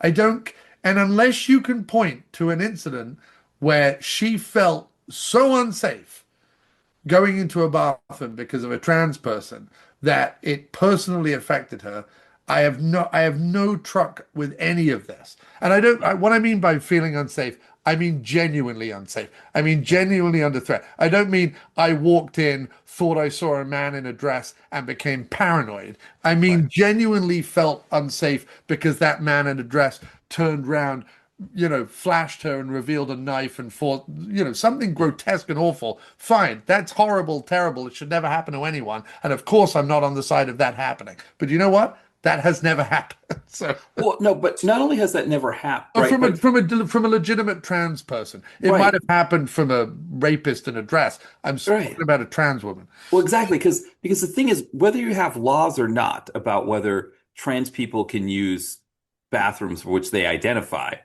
right? You're still going to have scenarios. You still could have a scenario where a guy who's like who's going to assault a woman dresses up like a woman and goes into the bathroom, Right, but right? that's not a trans woman. That's That's a not a man, trans woman, a but rapist. also Right. the laws that say that a trans person can't use a woman's bathroom isn't going to prevent that guy from doing that, No. right? And if you were using your millions to make sure that more rape victims got their day in court and that more Exactly. rapists were convicted, I Yeah. would 110% be on your side Yeah. because the number of rapists that get convicted is tragically, tragically low.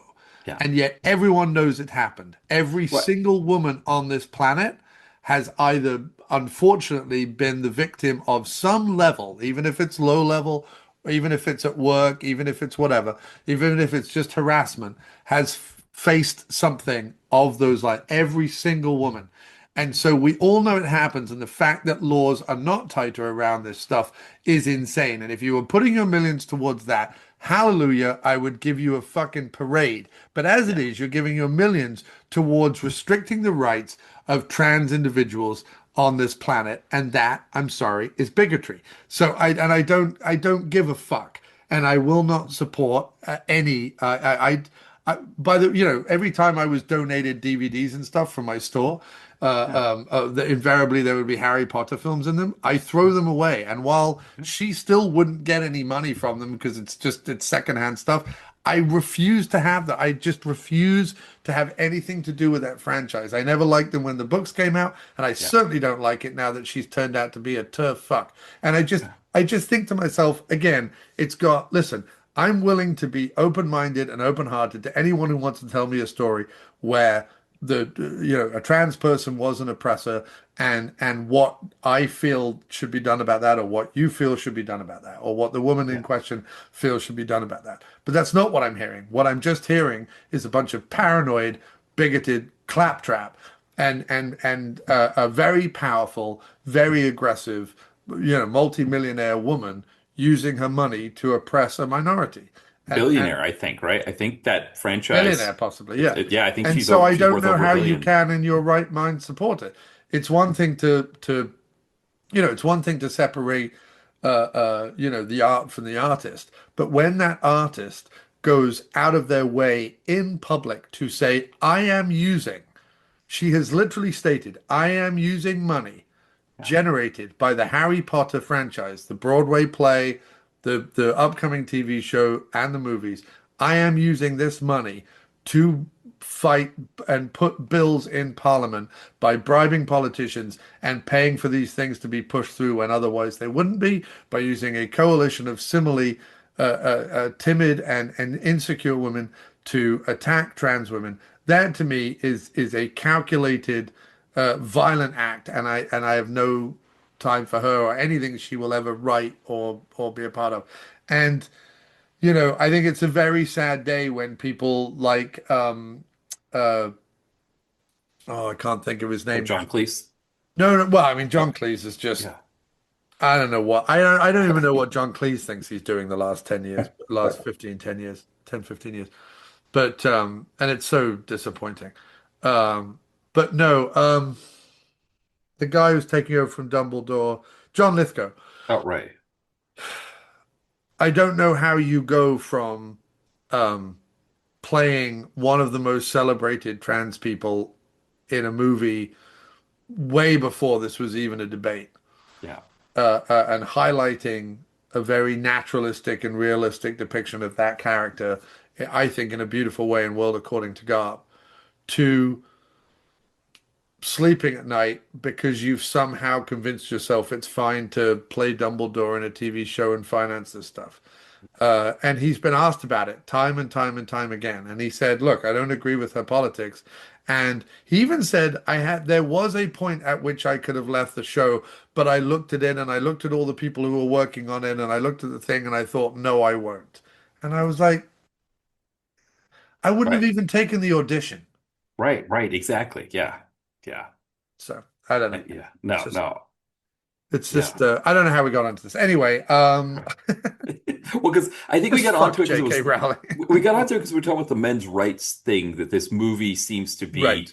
part of the lineage of that, again, the song And even the if that wasn't his intention, even if right. that was not Lee Frost's intention, even if Lee Frost's intention was to highlight the plight of women Yeah. and that he was fully aware of the terrible acts that the aggressor in the movie portrays, and that he was meant to be showing um, Shannon Whirry as it didn't work. Even if Right. that Missed was the his mark. intention, it didn't work. Right. No, it looks more the other way around. It looks more like that he agrees with Rush Limbaugh's opinions. He thinks that a woman like this needs to be retrained, but then just so he doesn't look that bad, if I turn the tables, I can say I don't really believe that or something. Because 'cause I imagine anybody, whether it's this character in the movie, or Rush Limbaugh at the time, or, Lee Frost writing, they know that these ideas are bad. They're not good ideas to have.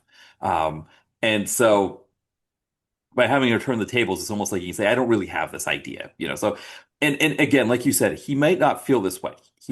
This might have been a whole commentary on the Rush Limbaugh thing, and he might have been wanting to do that commentary, but he just didn't succeed. It didn't come off the way that if that was his intention, it didn't come off the way he intended. Right. Yeah, and look, I'm based on all the other films he's made, I'm willing to assume that Lee Frost was a more progressive thinking person who was using his grindhouse movies to highlight, as a lot of directors did, highlight inequality in feminism, inequality in race, inequality in homophobia and other stuff like that. But uh, um, that's not what comes across in this movie.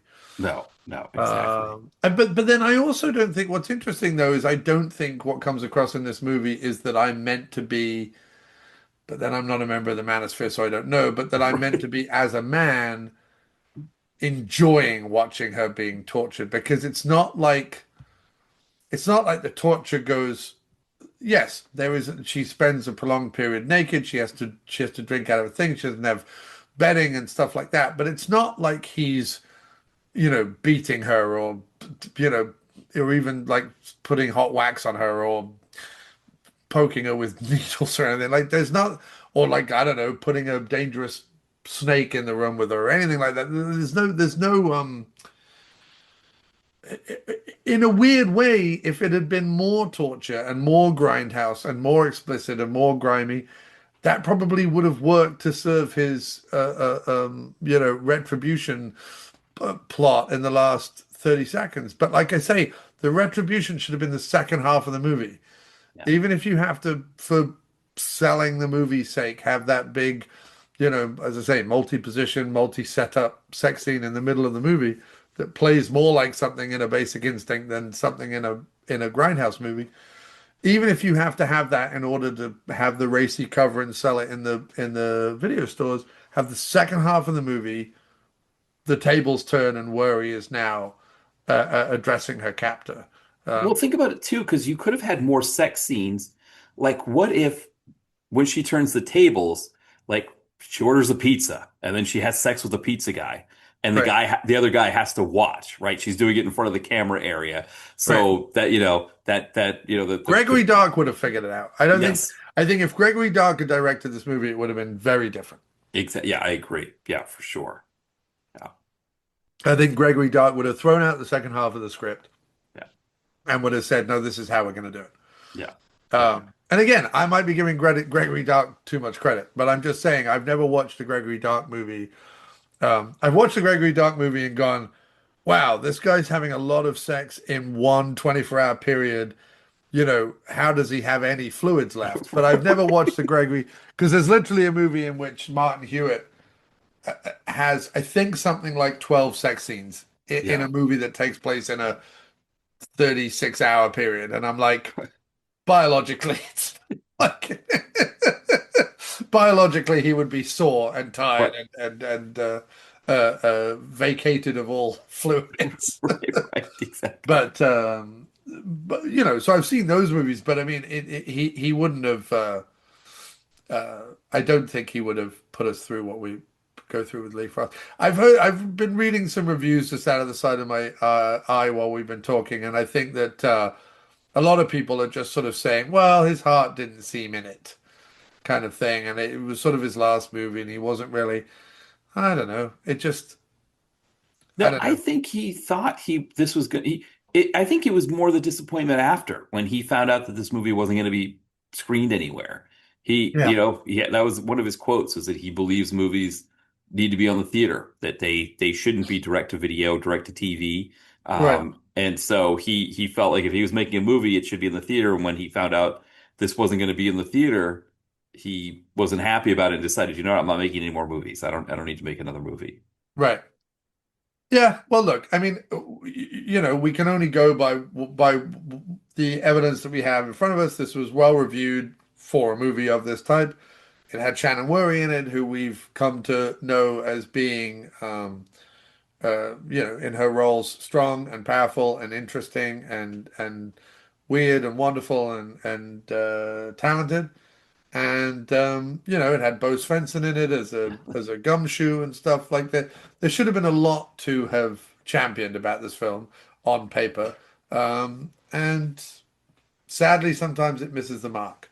You know what I mean? And unfortunately, didn't miss the mark in a way that we could have had fun with it. It's not like Bedroom Eyes or whatever that was not a Right. great movie, but we could at least have some fun with it. Um, Right. there's no real fun to be had here because it's yeah, it's like a grindhouse episode of The Honeymooners. Right, right. Yes. For sure. Yeah. Well, I guess as we're wrapping up here, John, anything that you wanted to plug? Oh, have I got anything going on outside? I mean, obviously the PM Entertainment podcast. I want everyone who's listening to this to listen to the PM Entertainment podcast. We just did, if you like erotic thrillers, we just did an episode on um, a women in prison movie by Henry Cha called Cell Block Sisters: Banished Behind Bars, which stars softcore nymphette and erotic thriller actor Gail Harris, also known as Robin Harris, also known as Gail Thackeray, dog psychic.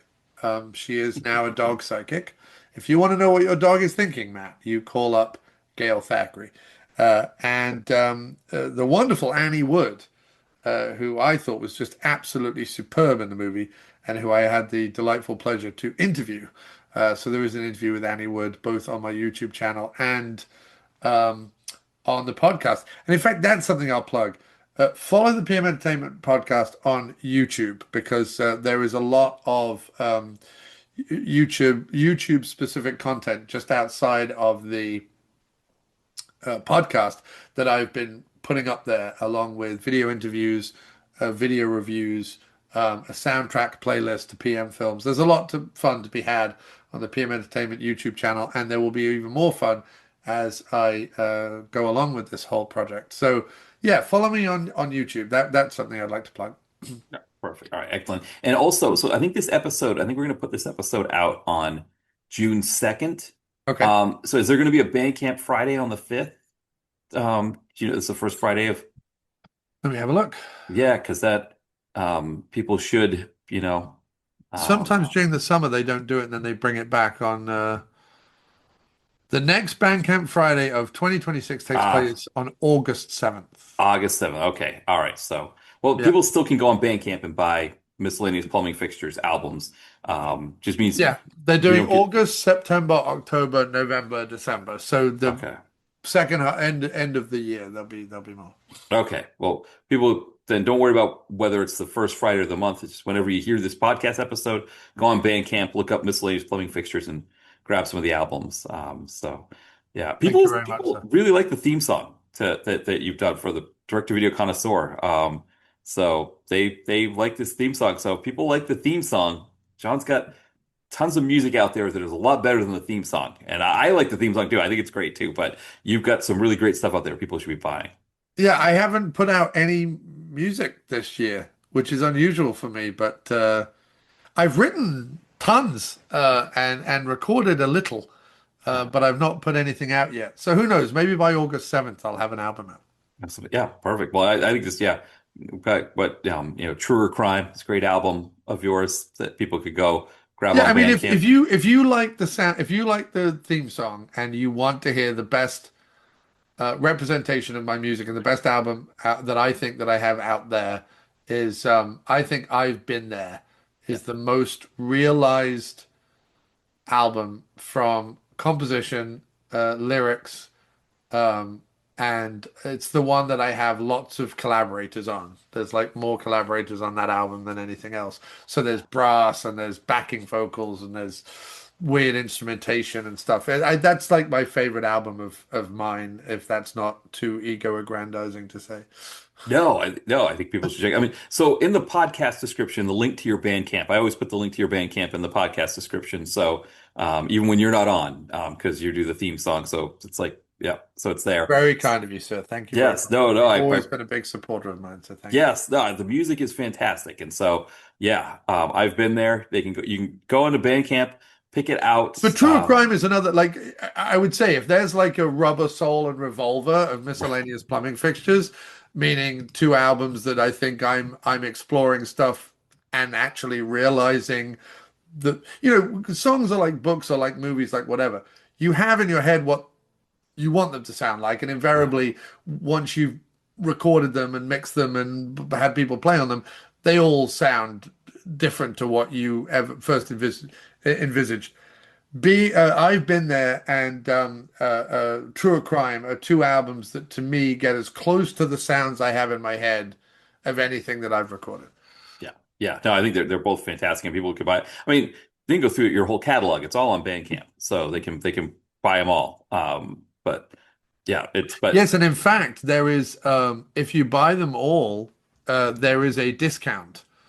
Um, there is a discount, so you actually end up getting all the albums for a greatly discounted. Also, look for the fact that a lot of the albums have, pay what you want for a lot of them as well. Or if you like a particular track, just you can just buy the track. But I don't think I've ever sold an album for more than $7 or $8. I don't think I've ever charged too much for that. Maybe, uh, yeah, Gwyneth Paltrow's Dog Psychic presents Avocado Night Lantern, which is an actual album I released. That has 19 tracks on it, so I charged $10 for that one. Again, still not even $1 a track, but Truer Crime is only 7, and that has 16 tracks on it. Some of them are like outtakes or demos, but still. And then I've Been There, the special edition is $9. And with bonus tracks, that has 21 tracks on it. 21 for $9. So it has 12 songs, and then it has another 9 bonus tracks. yeah, and what's great about Bandcamp is you buy the album, you can download the MP3s, you can play it in the app as well. Yeah, it's great. I get your stuff on there. There's a lot of smooth jazz artists that has started putting their stuff up on Bandcamp. There's tons of stuff on there. But Yeah, it even if is, you're not buying my albums, yeah, again, we were talking at the beginning of the show about this idea of a new paradigm of independent artists versus the big industries of TV and movies. And Bandcamp is another platform, just like YouTube or Vimeo or podcasting platforms or whatever, that is giving independent artists literally the ability to put their stuff out as if it was a regular album. There's a lot of people on there that release CD versions of their albums and vinyl versions of their albums on Bandcamp. You can buy merch through Bandcamp, and you are able to, as I say, for $7, $8, $9, get albums of original music and it's not just MP3s, although you can download it as MP3s.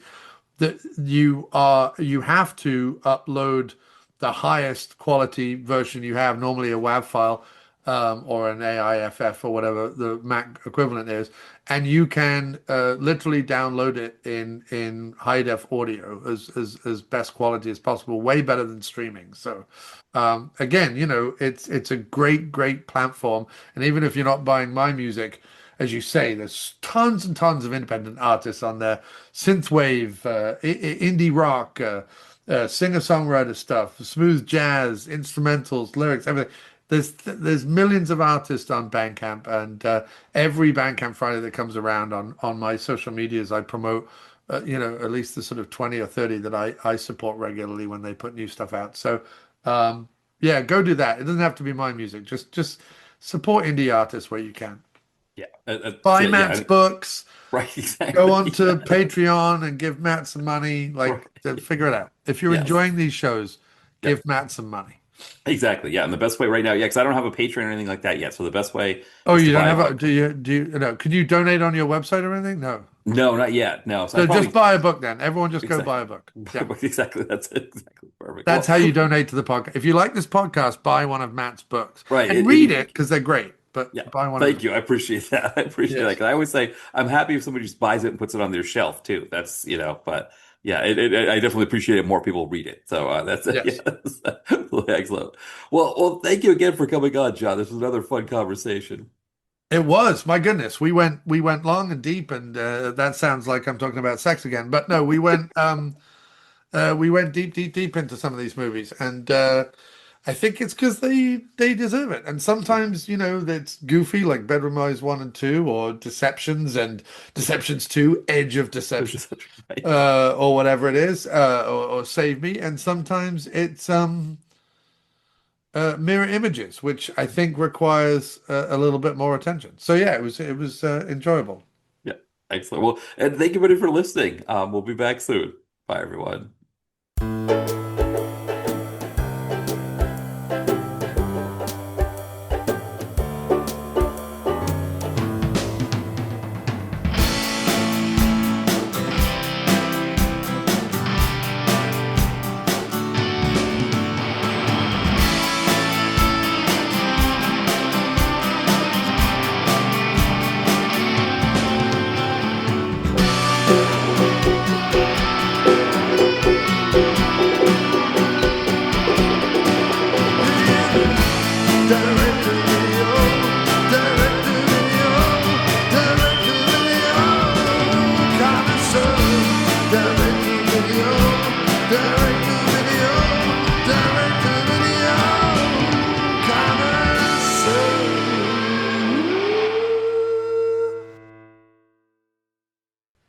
Exactly, exactly. But no, this is The my recording is on. yes, this is our maiden voyage here on me on the site using Zoom here.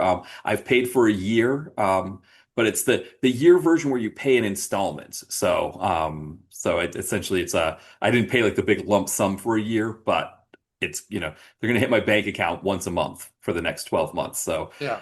yeah. Now so as people are listening, the video quality for me, for some reason, is not great. So we were planning, I was going to maybe do this as like the first ever video podcast of this show too. But yeah, I don't, with this I green, don't think people will care. I think no, people will just be happy to see our faces. yeah, you're probably I mean, I right. say Yeah. that. I don't know why would people be happy to see our faces, Matt? I don't know why. Part of me feels like the theater of the mind is more important because they can imagine us as far more handsome than we actually are. Well, that's true. That's true, right? Our voices, right? I see. I don't know because my voice feels very like when I listen to my back for my podcast, Yeah. it feels very like morning zoo radio host kind of voice. Okay. So and for people that especially grew up in the United States, they know those morning zoo guys run the gamut. So I Right. could be like completely bald and completely overweight and just like or I could be like slick with like a mullet and everything. It's hard, it's hard to know. Yeah, I don't know. I don't know what the show is, but I occasionally get served it up. I occasionally get served up clips of it on Instagram. It must be one of these video podcasts or whatever. But it's like, and I think it's to do with comedy. I think it's one of these like hosted by a bunch of, mid to low level stand-ups who all think they're far funnier than they are. Right. And the guy in question is quite possibly, I mean, it looks like Jabba the Hutt in a thinning, long wig. I'm trying to think of a good example, but like the kind of thin, straggly hair that characters in The Labyrinth have. Yeah, The Jim yeah. Henson movie, they kind of have that, like, it's not quite a full head of hair. Right. It's like I'm going bald, but I've still grown my hair out long and it's sort of thinning and weird, right? Right. Right. And he has this wispy dirt stash Right. that isn't quite a mustache. Right. And he sat there, and he's a large gentleman, right? Yeah. And I'm only insulting him because what he said to Sarah Sherman from Saturday Night Live Yeah. is essentially they're talking about, for people who don't know Sarah Sherman, she also goes by Sarah Squirm. Her stand-up tends to be very like bodily orifice obsessed Yeah. and kind of she also loves like stop motion animation and like gore effects and weird like homemade sort of backdrops and things, and they're all it's fairly shock humor, but it's also sort of grotesque humor and sort of John Waters adjacent and all that kind of stuff. And I kind of like her. I think she's great. She's certainly the only one of the new crowd on SNL that I feel like has really, brought something new to the table, right? Yeah. And because I'll still watch an episode of SNL here and there. Like I'm not one of these guys like I remember when SNL was funny. Like every single SNL clip ever posted on the internet has got some ass flap underneath it writing, is this what passes for comedy these days? Huh, I can remember when SNL was funny. And I'm like, well, why Yeah. didn't you fuck off then? Why didn't you just fuck off? Anyway, this potato with hair was talking to Sarah Sherman, who, for people who don't know, she has like a long black spiky mullet, and she tends to dress in very bright, lively clothing. And I think she's a delight. I love her because she's sort of the perfect mix between a sort of a manic pixie dream girl and a sort of disgusting, grotesque, sort of funny, earthy weirdo. And I just love all sort of her aesthetic. Yeah. But on SNL, often she's called to play different characters, as they all are. And very often she'll sort of put on a blonde wig and kind of dress sort of feminine traditional, we'll call it. And this guy, and look, he might have been joking. I might be taking this clip out of context, whatever it is. But this guy was saying, yeah, every time you wear a blonde wig on SNL, I think you're really hot. And I think you should just keep that look. And he's like, I always message you on Instagram and say, like, keep the blonde look. It's looking hot. And I'm like, you're a potato with shitty hair. How dare and what it led me to was sort of that feeling that even though it's 2026, and even though obviously we've had 50 plus years of feminism, and I mean we've had over 100, if you count the suffragettes and everything, we've had a lot longer. But if you really want to talk about the feminist movement in the 70s, we've had sort of, sorry, that's my dog snoring. If you can hear that in the background, No, I can't hear apologize. that. That's Okay, okay. good. But we've had over 50 years of feminist, like in your face, equality first feminism, which I'm very pro. And to have a guy who looks like Jabba the Hutt's feces after he's coughed up a hairball on top of it, sitting there going, "I think you should wear more blonde wigs and look hotter." She took it in her stride and she made jokes out of it and fantastic and whatever. Maybe she likes him, maybe they're friends, I don't know. And maybe I'm trying to unduly defend her, but there was a part of me where I was just like, and you're saying this, you big fucking humongous who just needs to probably not have a podcast. Because enough, I mean, I know we're two dudes, but like enough of these dudes with podcasts. No. Well, so the one thing I think you can say more than I can say because I always bring up this fact that I went on hiatus between 2015 and 2019, but you were consistent through. You started even before because you're Yeah, the I reason why I started have a before every dude with a neck beard had a right, podcast. exactly. Yes, yes. Yeah. And I guess I technically started before most of them. It's just Yeah. I took that break and came back. And Oh, so, no, no, no. I don't think you should worry about that because I mean I've started how many shows and not finished them. So don't worry about it. Like I've been all over the place for years, but and I understand that like maybe I think hit people it's either self-loathing yeah, or it's that I'm unaware that I'm also part of the problem. And maybe I am part of the problem. I have no idea. I try not to think that I am. I try not to act like I am.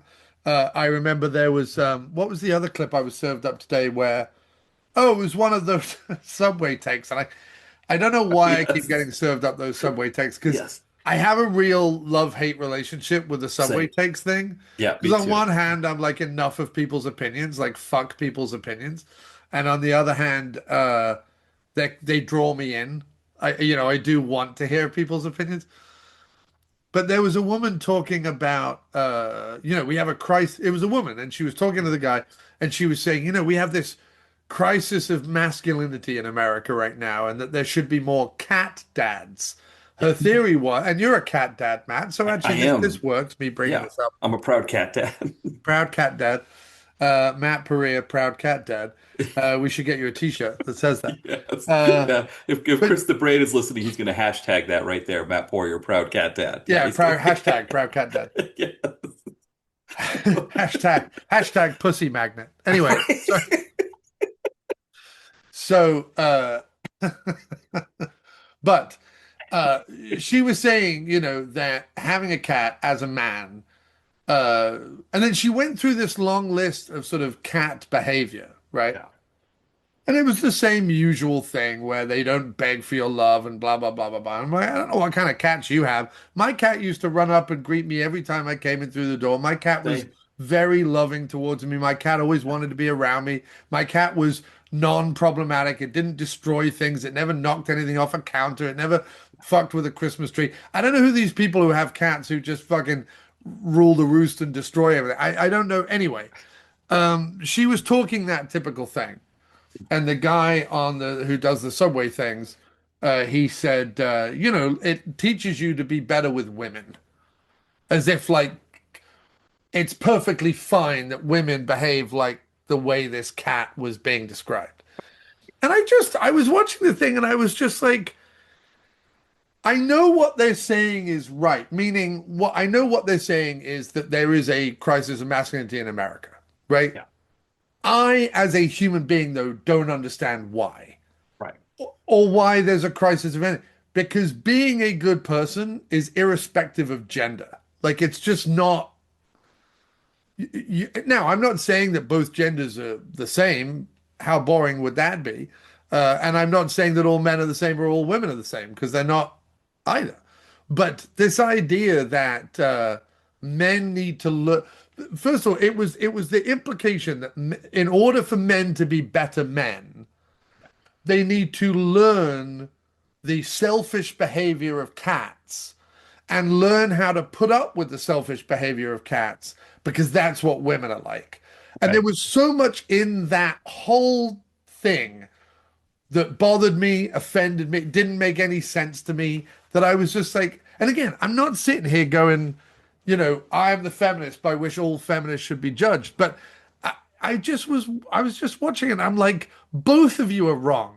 Like, and I get that they're not wrong because that's her experience, and I get that there are the vast majority of men are fucking assholes. I totally understand that. And I'm not saying that I don't have asshole tendencies. Of course I do. But a lot of the women in my life have asshole tendencies too, and they own up to it.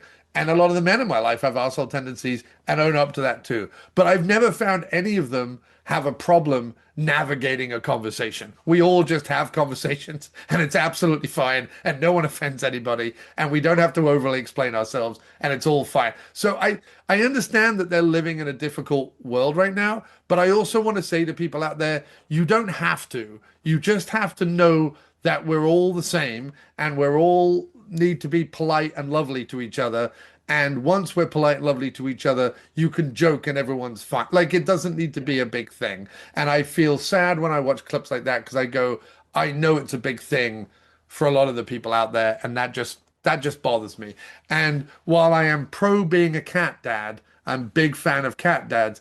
I don't know that her allegory or metaphor or whatever that having a cat makes you know how to treat women better because women are whatever independent and messy and whatever crazy and whatever she was saying. I'm like, I don't know that that's true either. So it was an interesting premise, but I feel like she had and he by then compounding it by going, yes, because cats are like women, and I was like, this is 2026. Let's just not do this.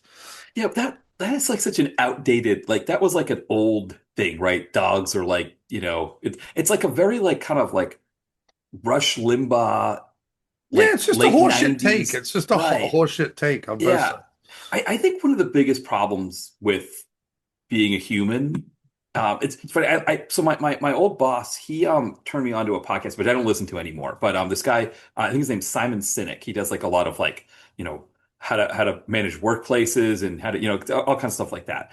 But one of the things he always says is that when you see a cat, going back to a cat, I guess, is that a cat doesn't have to think about how to be a good cat, right? The cat is just a cat. It just does what the cat does. Whereas humans, we have to kind of learn how to be humans, and we have to, but then we also have the brains to think about being human. Like a Right, cat doesn't think about being a cat. The cat's just a cat. But we right, think about it. Oh, well, this is why I'm this way because of this thing or that thing or this, and then cats also don't have things like subway takes to, where people can give right, opinions and like give these right. grand opinions that they think they have about these things, right? Cats just go around and do their thing. But Yeah, as humans, we have this, and to something, it's great. Like for example, there's no way you and I could do a podcast like this if we were cats, right? We wouldn't be able to watch erotic no, thrillers, set up no. talk about them the way we talk about how fun conversation. So that part of it is fun. But it is, when it comes to things about like the nature of humanity, what it's like to be all of those kinds of things, uh, the afterlife, all those kinds of those concepts of, Right. of the world, right? We are kind of almost cursed with that we have to, make sense of it. But then there's also this mindset of like people think they figured it out and they don't really like break it down further. It's like okay, I've made this really great connection between cats and women, and I'm going to Right. go on this subway takes thing and talk about it. Yeah. But there's probably it's like only this very surface level analysis that doesn't take much to Well, break down to be like, because the truth of the matter is where the intersection between animals and humans are, outside of the fact that humans are animals, is that if you treat a cat, a dog, a gecko lizard, a bunny rabbit, whatever, a gerbil, whatever pet you have, if you treat them nicely, they love you back. yeah, And if you bully, abuse, scream at, beat, whatever, mistrust an animal, it will show behavioral issues. yeah, And so, the same goes for humans. I think where we are plagued is that ultimately, and maybe I'm talking about this in too simple terms, but I really think that we've talked about it as a collective for far too long in complicated terms.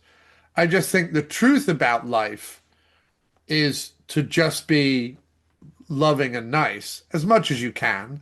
That doesn't mean you can't be grumpy and you can't make aggressive jokes like I do sometimes, and you can't be surreal or weird or whatever it is, but like, and you obviously have to understand that while you wish everyone would be loving and nice, most people are not going to be loving and nice. So I understand that there's some complexity there, but ultimately the answer to like what is the meaning of life, the answer to what is the meaning of life is to be loving and nice to everybody. That's honestly the meaning of life. And I think where we've got right now in society is that, and where both sides can't see the wood for the trees, is that both sides feel that they are in the right to be mean and shitty about the other sides.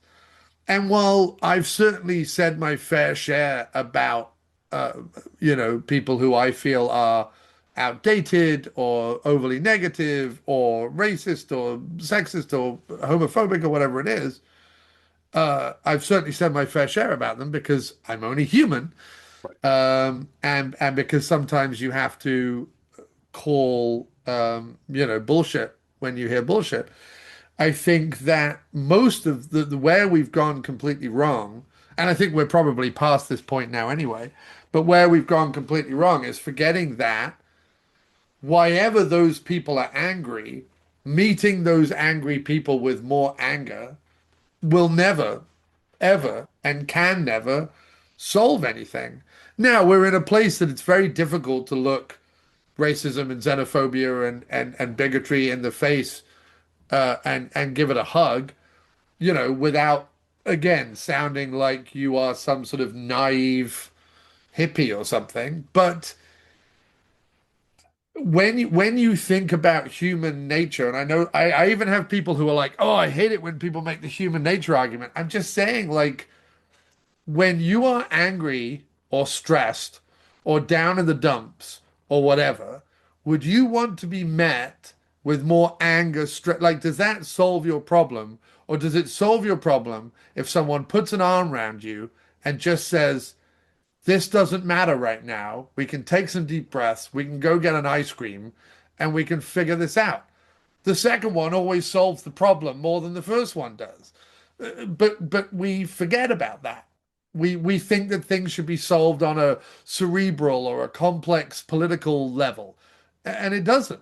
The only reason that so much of us are on one side are so angry and upset about stuff is because we see so much hatred, and we would like to stand on the side of not hating everyone as much.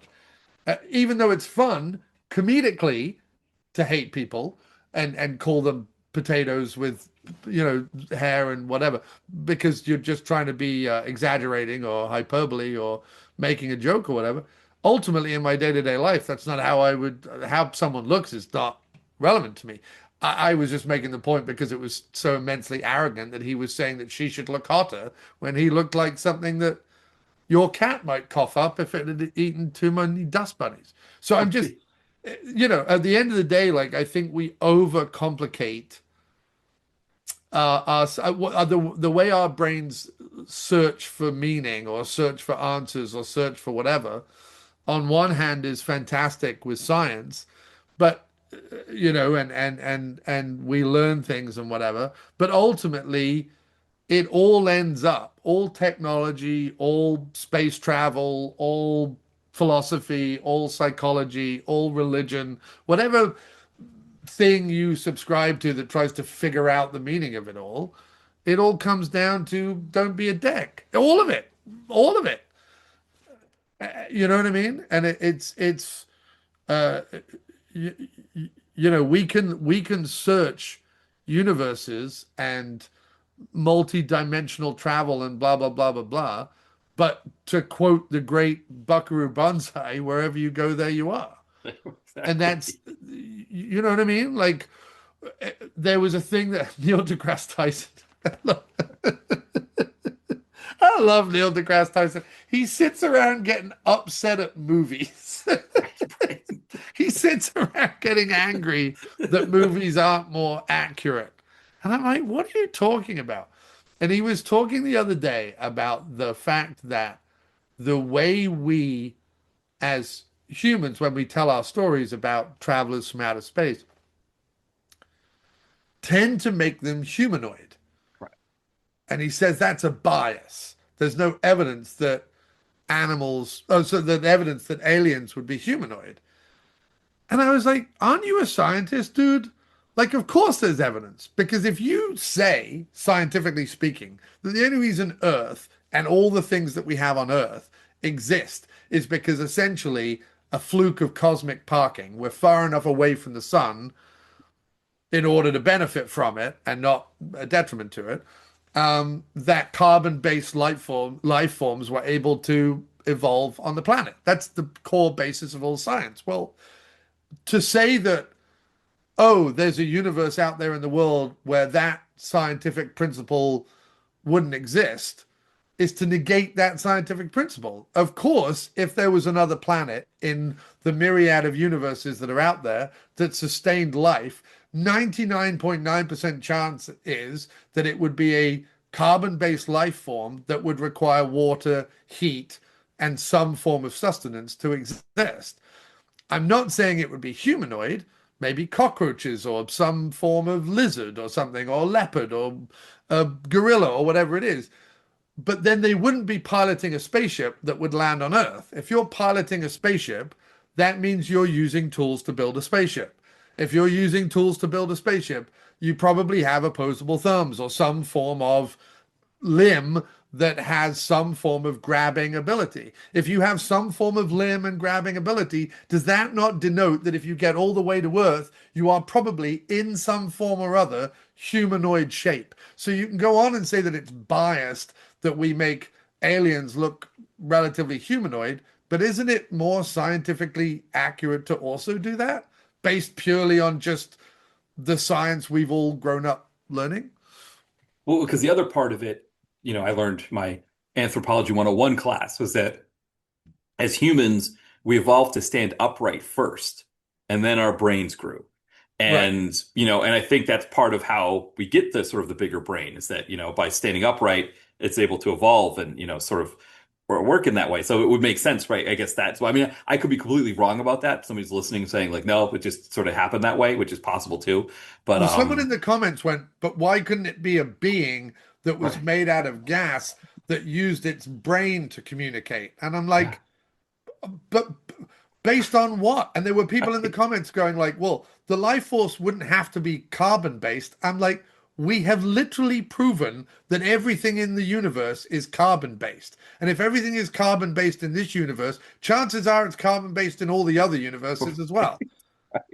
I mean, sure, you can call me unimaginative and you can say, well, I don't know, there could be a Jello universe. Sure, okay, dude, there could be a universe made out of spittle. I mean, I don't know. But I mean, to what end? For what use? Why would I care? Is spittle getting into a spacecraft and flying to Earth? No. So what, like, to what benefit does that?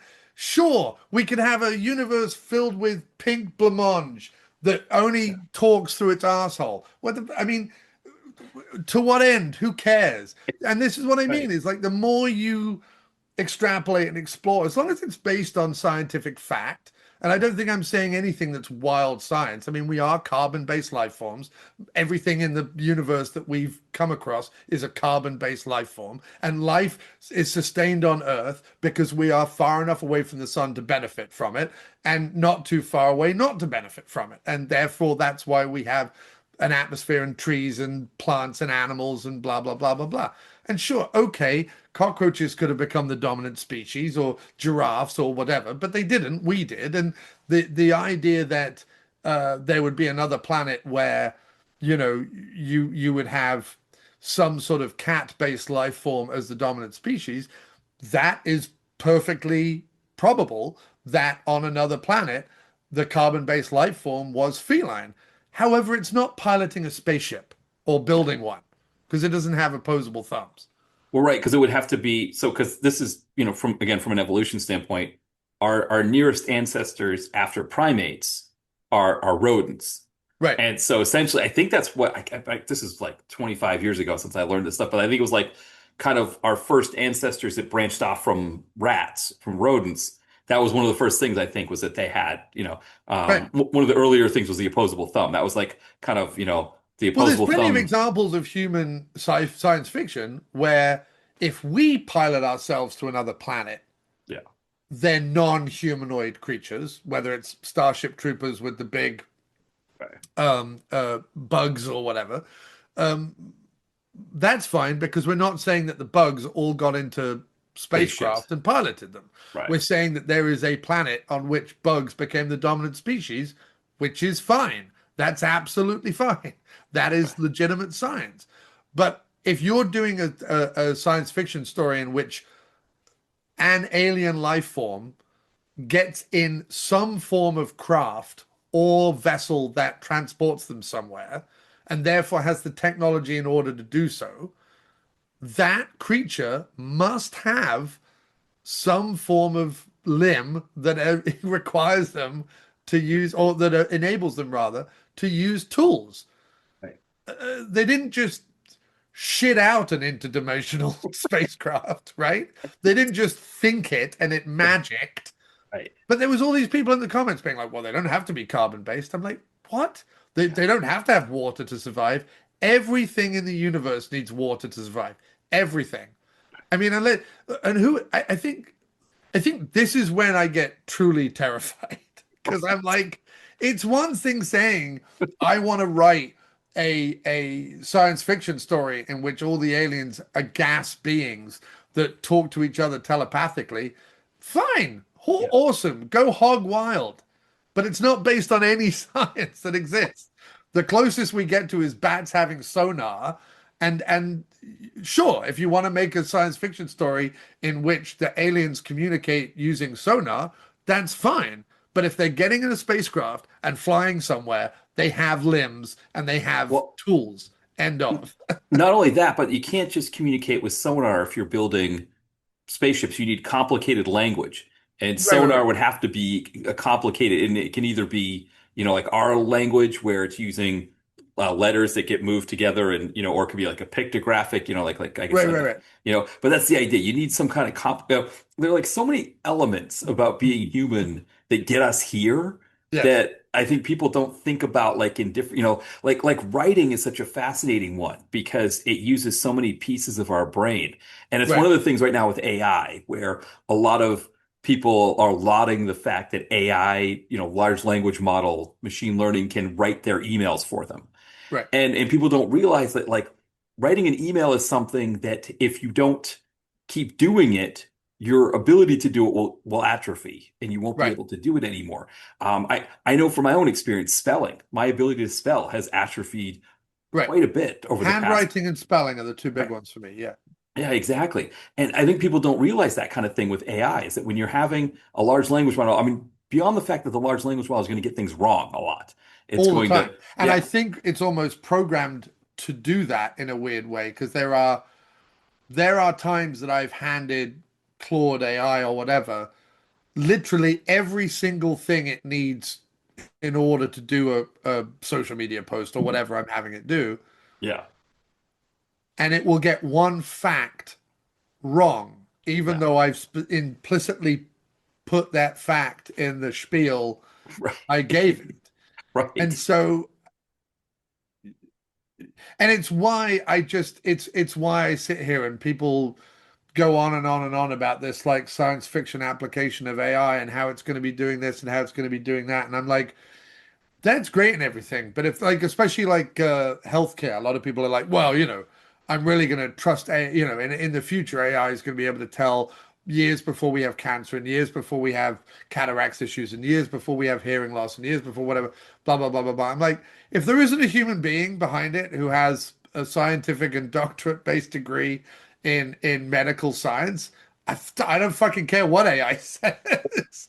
Cory Doctorow actually lined out exactly how this is going to work. That essentially, um, medical corporations are going to use these, large language model AI technologies, and they're going to say, "Oh, well, actually, we don't need as many radiologists, for example, Right, because the things, So then you're going to have fewer radiologists who are double checking the large language model's work. right, And so then, because there's fewer of them, they're going to be overworked and tired, and they're going to make mistakes. right, And when they make a mistake, who is the hospital going to blame? right, They're not going to blame the AI large language model. They're going to blame the human that right. missed it that time. That's what's going to happen. So it's, so Yeah, even when you have a human backing it, there's going to be fewer humans backing it. And so, Right. I mean, the hope is that the bubble bursts and we don't have to worry about any of this. Like that, hopefully at some point Yeah. Yeah, but and look, you know, we're going to do a podcast in a minute on erotic thrillers, and so I don't really want to get too serious. no, but I did have to counter all this, Matt. To counter, in fact, this ties quite neatly into it. I had a little shtick that I was doing the other night that I thought you would rather get pleased about, especially as a anthropologist. This was I've come up with. This is the job. Once my marketing company goes away because AI is going to take it all over. Uh, I've come up with my next great job role, and I'm going to become an anti-life coach. I'm going to be, and what that is, right, is that if what we're living through right now proves anything, it proves that this idea that everyone has the possibility and the ability and the talents and the skill and the intelligence and whatever to become great in whatever you think people can become great at: sports, entertainment, politics, science, whatever it is. I think we're proving every single day that that is wildly ridiculous and wildly overreaching, and that what we are living through now is the backlash of everyone saying, well, you know, I thought if I just applied myself right, you know, 2 + 2 = 4, right? Because I applied myself and I did everything they said, and I got a college degree and I got a job and I worked really hard at that job and I blah, blah, blah, blah, blah. That this riches and success and fame are going to be bestowed upon me. I'm going to be the first anti-life coach to pop that particular bubble, as Bill Hicks used to say, and I'm going to stand up and say, guys, listen, mediocrity is fine. What we yeah. need right now is a lot of mediocrity. What we need right now is a lot of averageness. All right? Let us stop all trying to be successes. Do you know what it's like? If you the level, like, people forget that the American dream was not about everyone becomes a billionaire. The American dream used to be that everyone just had a 2 up, 2 down house, a little postage stamp of a yard that they could grill out in and that their kids could run around in, and that people would just happy in families in rows or whatever. Now, that's not for everybody. It doesn't have to be for everybody. But the point was that it was meant to be for the majority of people. The American dream was meant to be an obtainable thing. It wasn't meant to be that everyone becomes a millionaire or a billionaire or an Instagram influencer or a famous actor or a scientist or whatever, or a pro ball player. It was meant to be that just everyone could just fucking survive in mediocrity, and that was meant to be fine. And that was meant to be our lot because, you know, we should be happy with that. And I try and wake up every day and say to myself, I'm happy with that. And sure, I have the ability to, like, put music out when I want to put music out, or put podcasts out when I want to put podcasts out. And I have little avenues where I can kind of like dip my toe into trying to be a success. At the end of the day, though, I just want to know I can go to bed and my roof isn't going to fall in. You know what I mean? Or I'm going to wake up in the morning and be able to have some breakfast and a coffee or a tea. That to me, I want to. So I'm going to become the first anti-life coach, where, you know, I say to Joe Schmo of, you know, Midwestern town, USA, and I just say to them, look, it's fine. What you have right now is absolutely fine. Just be happy with what you have, and we'll try and, you know, let the government know while we're at it as well. Yeah, exactly. Yeah. So I think that's perfect. I think it's perfect. I, Don't I, try and achieve, Matt. yeah, Stop trying to achieve. Trying to achieve is where you go wrong. yeah. You should just try and exist on a regular plane and be fine. I think the key thing is that, like, if if you can do what you love and get paid for it, and for me, it's like if I can get, if I can live off of writing, for example, like if I Right, don't, that would be plenty. I don't need to be a millionaire as a writer. I just need to pay right. my bills as a writer, and that would be perfect for me. And I think that's the key, is that, like, yeah, everybody thinks But like if also you, the fact that you have a job, yeah, can have an apartment in Philly, and you can write on the side. No, it's not ideal. It would be wonderful if your writing paid for you to be able to do that. But, like, yeah, also it's fine. You know what I mean? You Oh get to put yes, books out. We've never lived in an era ever in the history of man where you could just dream up a book, go to a thing, upload it, yeah, put it out, and I could go buy it. Like that's never right. been a thing without binding machines and, standing on street corners shouting about this book you just bought. You don't have to do that anymore. You can just, so that in itself that in itself should be miraculous. You know what I mean? Not saying that Yes, your writing isn't good enough to earn you a living. It should be. yeah, But the problem is with everyone saying I'm an author now, or everyone saying I'm a musician now, or everyone right. saying I'm Yeah, a yeah. stand-up comedian now. Yeah, Yeah, no, I think, living here in Philadelphia, the other thing, of course, that I'm always thankful of is the fact that Philadelphia is right in between New York and DC. yeah, And so I've got like all of these sporting venues that are like a 1.5, 2 hour train ride away. yeah, And it's just, I grew up in Maine. I grew up, an hour north of Boston. yeah. So you had the four teams in Boston, but you had to go essentially I say an hour away. It's actually to get to those teams, it was a little bit further. Essentially, the distance that I take a train to New York or DC is roughly how long it would take to get to Fenway Park in Boston. Right. And it's like I've got all of these teams. I've got like I think it's like 19 teams, I think is what it is, something like Yeah, that. you and I are living the dream, and I think, Yeah. listen, I'm not trying to downplay what is going on. I'm really Right. not trying to downplay what's going on. But if some of us don't sit around and be thankful for what we've managed to achieve without Yeah. feeling every day like somehow we're not achieving enough. And I know I was Right. joking about the whole anti-life coach thing, but like there's some truth nuggets to it because Yeah. if we don't, I think too many people are looking around and saying, I was promised all this and all I got was this. Yeah. I'm not saying that poverty is not a massive problem, and I'm not saying that our government is doing anything right now. I'm not saying any of that. You know all my problems with that going on. But I'm just saying there's also a problem with the middle class, the upper middle class, you know, the lower upper class, whatever you want to call it, where they're all wondering like, why am I not a millionaire right now? Yeah. And I'm like, if you have a dwelling and you can do books on the side or music on the side, or you can sit and watch movies at night and you can feed and clothe your family and you can drive around in a car or take the subway or whatever it is. No, you're not like it's maybe not the ultimate life you dreamed for when you were five, but you are winning compared to so many people.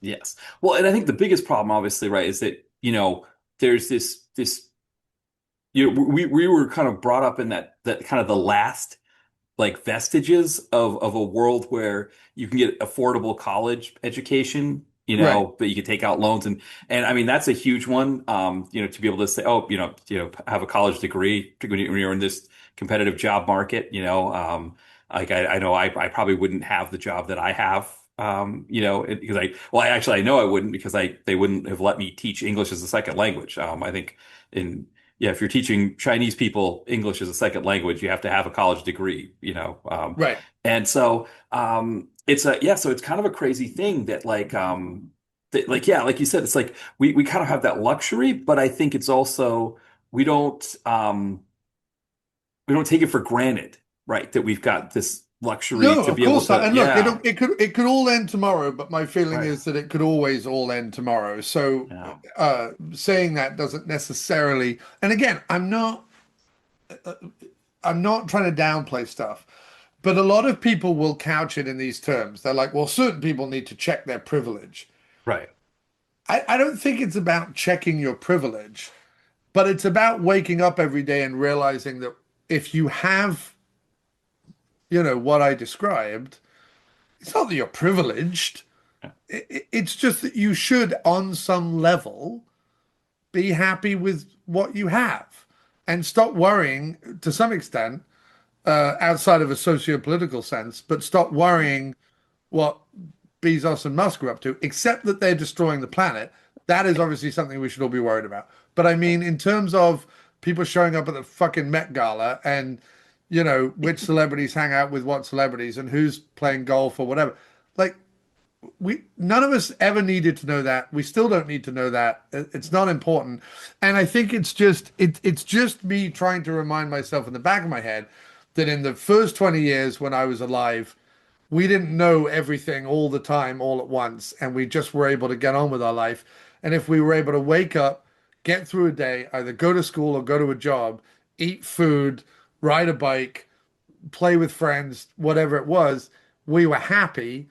And I'm just saying we need to remind ourselves that, you know, that that should be enough right now, rather than trying everyone, to be a famous person or a wealthy person, or the opposite, where people are bemoaning their existence repeatedly, because they are envious of what other people have. And it's like that way madness lies, I think, because, and I'm only going on what I'm seeing out in the world. I mean, I don't know. No, I mean, I think you make a great point too, because like I watch some travel YouTubers. So like there's one in particular, he's a young guy from like originally from Boston who just, does these kind of crazy transit trips, and he does all Yeah. kinds of things.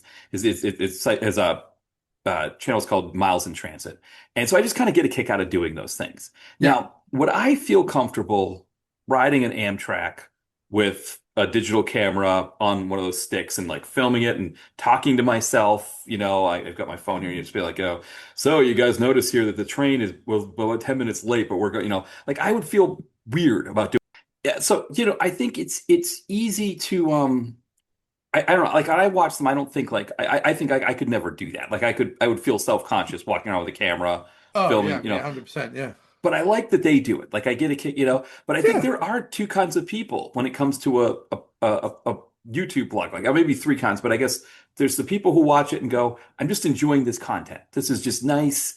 It's like it's not going to upset me in any way. It's not going to anger me. I can keep my blood pressure low, but I can enjoy what he's doing. But I think there are people who get jealous and think like, oh, this kid's making all this money. He's got all these Patreon Right, right, subscribers, right, right. Yeah. like, why can't I do that? And I think there are people who do try to do what he does, but they're just not as successful. But to your point, it's like, on the one hand, it's kind of cool that maybe he inspires a bunch of other kids to do their own things. But also, like, he kind of, he started when he was really young. He kind of, built this thing up. But Well, what I think, and I know what you're talking about, and I'm sorry to interrupt, but like what I think that you're talking about is very similar to what the internet has shown, right? Is that a lot of people have some kind of modicum of television level talent, yeah, right? Whether that's hosting, whether that's being comedic, whether that's their observations, whether that's coming up with something like Subway Takes, or the music dude who stops celebrities on the street and asks them about their favorite albums, or whatever it is, right? There's a whole wealth of creative energy out there. And instead of that being enough, instead of people, and you and I talk about this all the time, where it's like, um, we don't technically need Hollywood anymore, and we don't technically need TV networks anymore. And there's a lot of people who are like, well, but they have the money and they have the actors and they have the whatever. We all have a film studio in our pockets, and we all have people we know who are great performers. And if you don't think we do, who are those millions of people on Instagram who are making us laugh, giving us information, whatever it is? I've even heard the guy from Subway Takes talk about it and saying, like, the reason why I do it is because no one is using the internet to make TV content. Like, we yeah, could be our own TV. yeah, Do you know what I mean? This idea that TV has to have gatekeepers and $1 million budgets and blah, blah, blah, blah, blah is out the window now.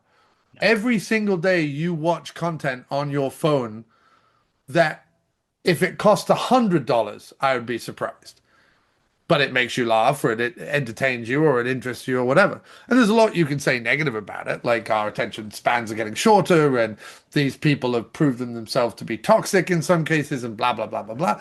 But at the end of the day, I tend to look at it, if you want to look at it from a positive standpoint, is, there are a lot of people out there who have some modicum of talent, and entertainment can just be for entertainment's sake. Now, if you are doing that every day on Instagram and not happy with the fact that you're doing it every day on Instagram, but it's not making you millions of dollars, That's where the problem is. Yeah. You should be happy with doing it. If it ends up making you money, great. But you're not spending any money to do it. You didn't have to go to school for 4 years to do it. You didn't have to fight your way up through doing extra parts on Law and Order to then getting a speaking role on 911 or some other, or Fire Chicago, whatever it is, to then, getting on some casting couch and being sleazed all over by some big fat sweaty producer just to get a role in some fucking Miramax film or whatever it is. Like, you didn't have to do any of that. You just turned on your phone and did whatever you wanted to do in front of your phone. So no one owes you anything other than us watching it and enjoying it. Yeah. If you get some money out of it, hallelujah, you have won the system. If you don't get any money out of it, you are a free spirit who is able to create whatever they want to create, and you actually have a platform where you can put it out either on YouTube or Instagram or on Facebook or wherever you want to put it out, where people might actually see it. That, if you want to talk about checking your privilege, why is that not enough? And that's the thing, is like, creativity should be enough to just be creative. If your thing is, well, I have to earn money as well, I'm like, well, welcome to society. You know what I mean? Like, you didn't have to go through 1,000 rejections to do your creativity. You just got to do it. Yeah. If you want to go through the thousands of rejections you have to go through to become Matt Damon or whoever the fuck you want to be, go do that. Because that's also still an engine that's out there working. Now, a lot of people listening might be like, well, you're simplifying the problem and blah, blah, blah, blah, blah. I'm not. We have more avenues and opportunity and shit for us to do whatever the fuck we want whenever we want. And this podcast is proving it.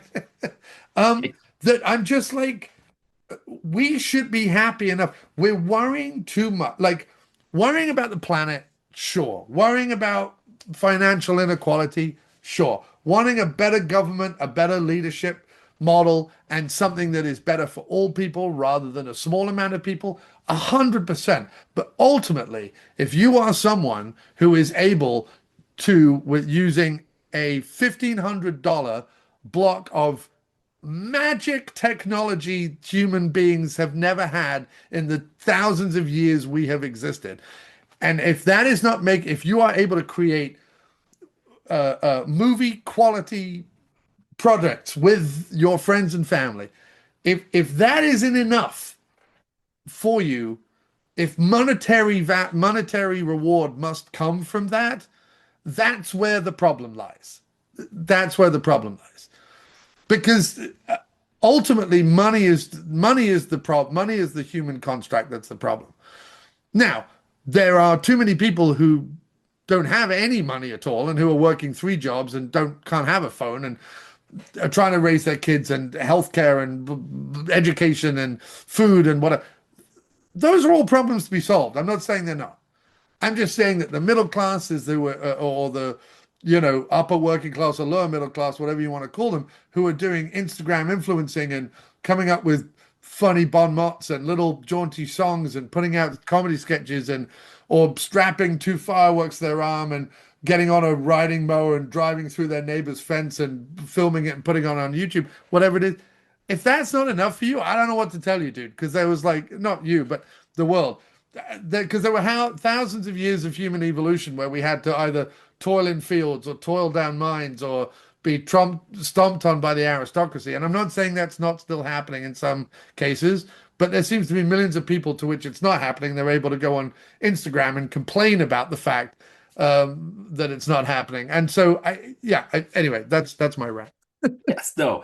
I mean, I think the one thing I do appreciate, people that want to make, like, getting out of the office, getting out of that kind of work and doing their creative thing to make money. I think if you can make it happen, of course. Yeah, I think it's definitely a goal. I think, being upset that it's not, I think you just got to keep, and I mean, the unfortunate reality is that, it can, be a situation where you keep pushing and, right. But I do think, I mean, for me, I would love it. I would, that's for me. Of course, goal. dude. Yeah. I mean, of course, listen, how many podcasts have I put out? And albums that I've put out and whatever. Yeah. And I could sit here and I could be like, well, nobody loves me. Right. You know what I mean? Or Exactly. nobody loves Right. me enough to give me Right. $3 for an album or whatever it is. Right. Right. Right. And I could say, or I could say, my music sucks and nobody likes my music and Right. no one's buying my music. And believe me, there are days when I say that to myself. Um, no, just to finish up what we were talking about. Um, I think what I was trying to get at, if it wasn't coming across, was more just sort of the mindset people should have. Um, I still firmly and strongly believe, as you know, in supporting independent artists.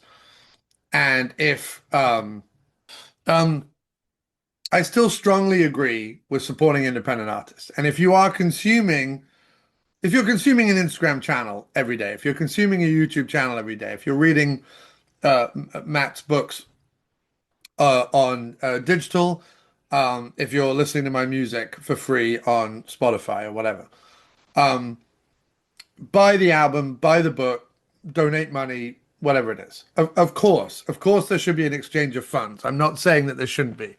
I think it's more that the idea that there is in a what has essentially become a little bit, and I understand the internet companies keep trying to move the goalposts so that they make more money and we don't, but in what has essentially been for the last 20 years a democratization of creativity and hosting and production output through YouTube and Instagram and whatever. Um, no one owes you a career. Yeah. People should support you if they are consuming your stuff. Of course they should. Um, but the fact that we are able to do it at all and put it out in any kind of level of professionalism at all at relatively little to no cost, comparatively speaking, um, should be something that we're happy about, not something that we're kind of constantly at odds with. That doesn't Yeah. mean that there aren't days that I don't sit there and say, um, that I don't sit there and say, God, I wish more people like my music, or I wish Yeah. more people listen to my podcast, or I thought the PM Entertainment podcast was going to be bigger, or uh, I more wish more people watched my stoned ramblings on Instagram because I think they're funny or whatever it is. Of course. But me sitting here stamping my feet and getting angry about it, like, Yeah. Yeah, exactly. Yeah, no, you no, know, I totally agree. I totally agree. I think it's, I mean, I think it's, it's the goal, right? It's to try to be, have these things be the moneymaker to be our career. But the reality is for, like podcasting, for example, it's hard to make money at it. And, the it's truth of the matter is, Matt, and this is absolutely true. If you get more than 20 downloads right. You're better than in your 50%. first week, you are doing better than something like 50% of podcasters. 50%. Yeah. If you get 80 to 100 downloads in your first week, you Yeah. are doing better than something like 90% of podcasters. Right. So Yeah. it's, And what is it like? It's a very small percentage of podcasts that make it past 20 episodes, I think it is. yeah, Something like that. Yeah. but it's also like, do I like the fact that every famous person now has a podcast? No, I wish they'd left it well the fuck alone. Right. And it was, aside from like Mark Maron, who really had nothing going on in his life and started a podcast and became successful through the podcast. I understand he was a stand-up for years before and a radio host and other things. I understand that he was sort of within the business, but I'm saying he didn't have a network TV gig. He didn't have a sitcom. He didn't have a regular anything. He Right. built his podcast from the ground up. He wasn't even, on the top tier of stand-ups. I mean, people knew Right. him in the industry, but like, he was middling at best. Yeah. And the fact that he built his podcast up, I have no qualms about that. But in terms of, you know, Bill Maher wanting a podcast or Amy Poehler wanting a podcast or whatever, I'm not interested. I'm just not interested. And when I listen to them, I'm often surprised at how little they have to say. at how little that they have any interest in really hosting a show or really learning about this stuff. Or even in the case of some of these comedians, even improving with their guest, even if it was an hour of improv and they were just sort of batting funny ideas back and forth, that would be something.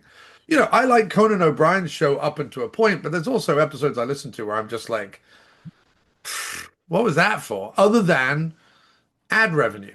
You know what I mean? Yeah. And don't get me started. Like it's a weird world we live in, and I felt that I love Conan, but I felt this way when he went on about getting fired from the Tonight Show.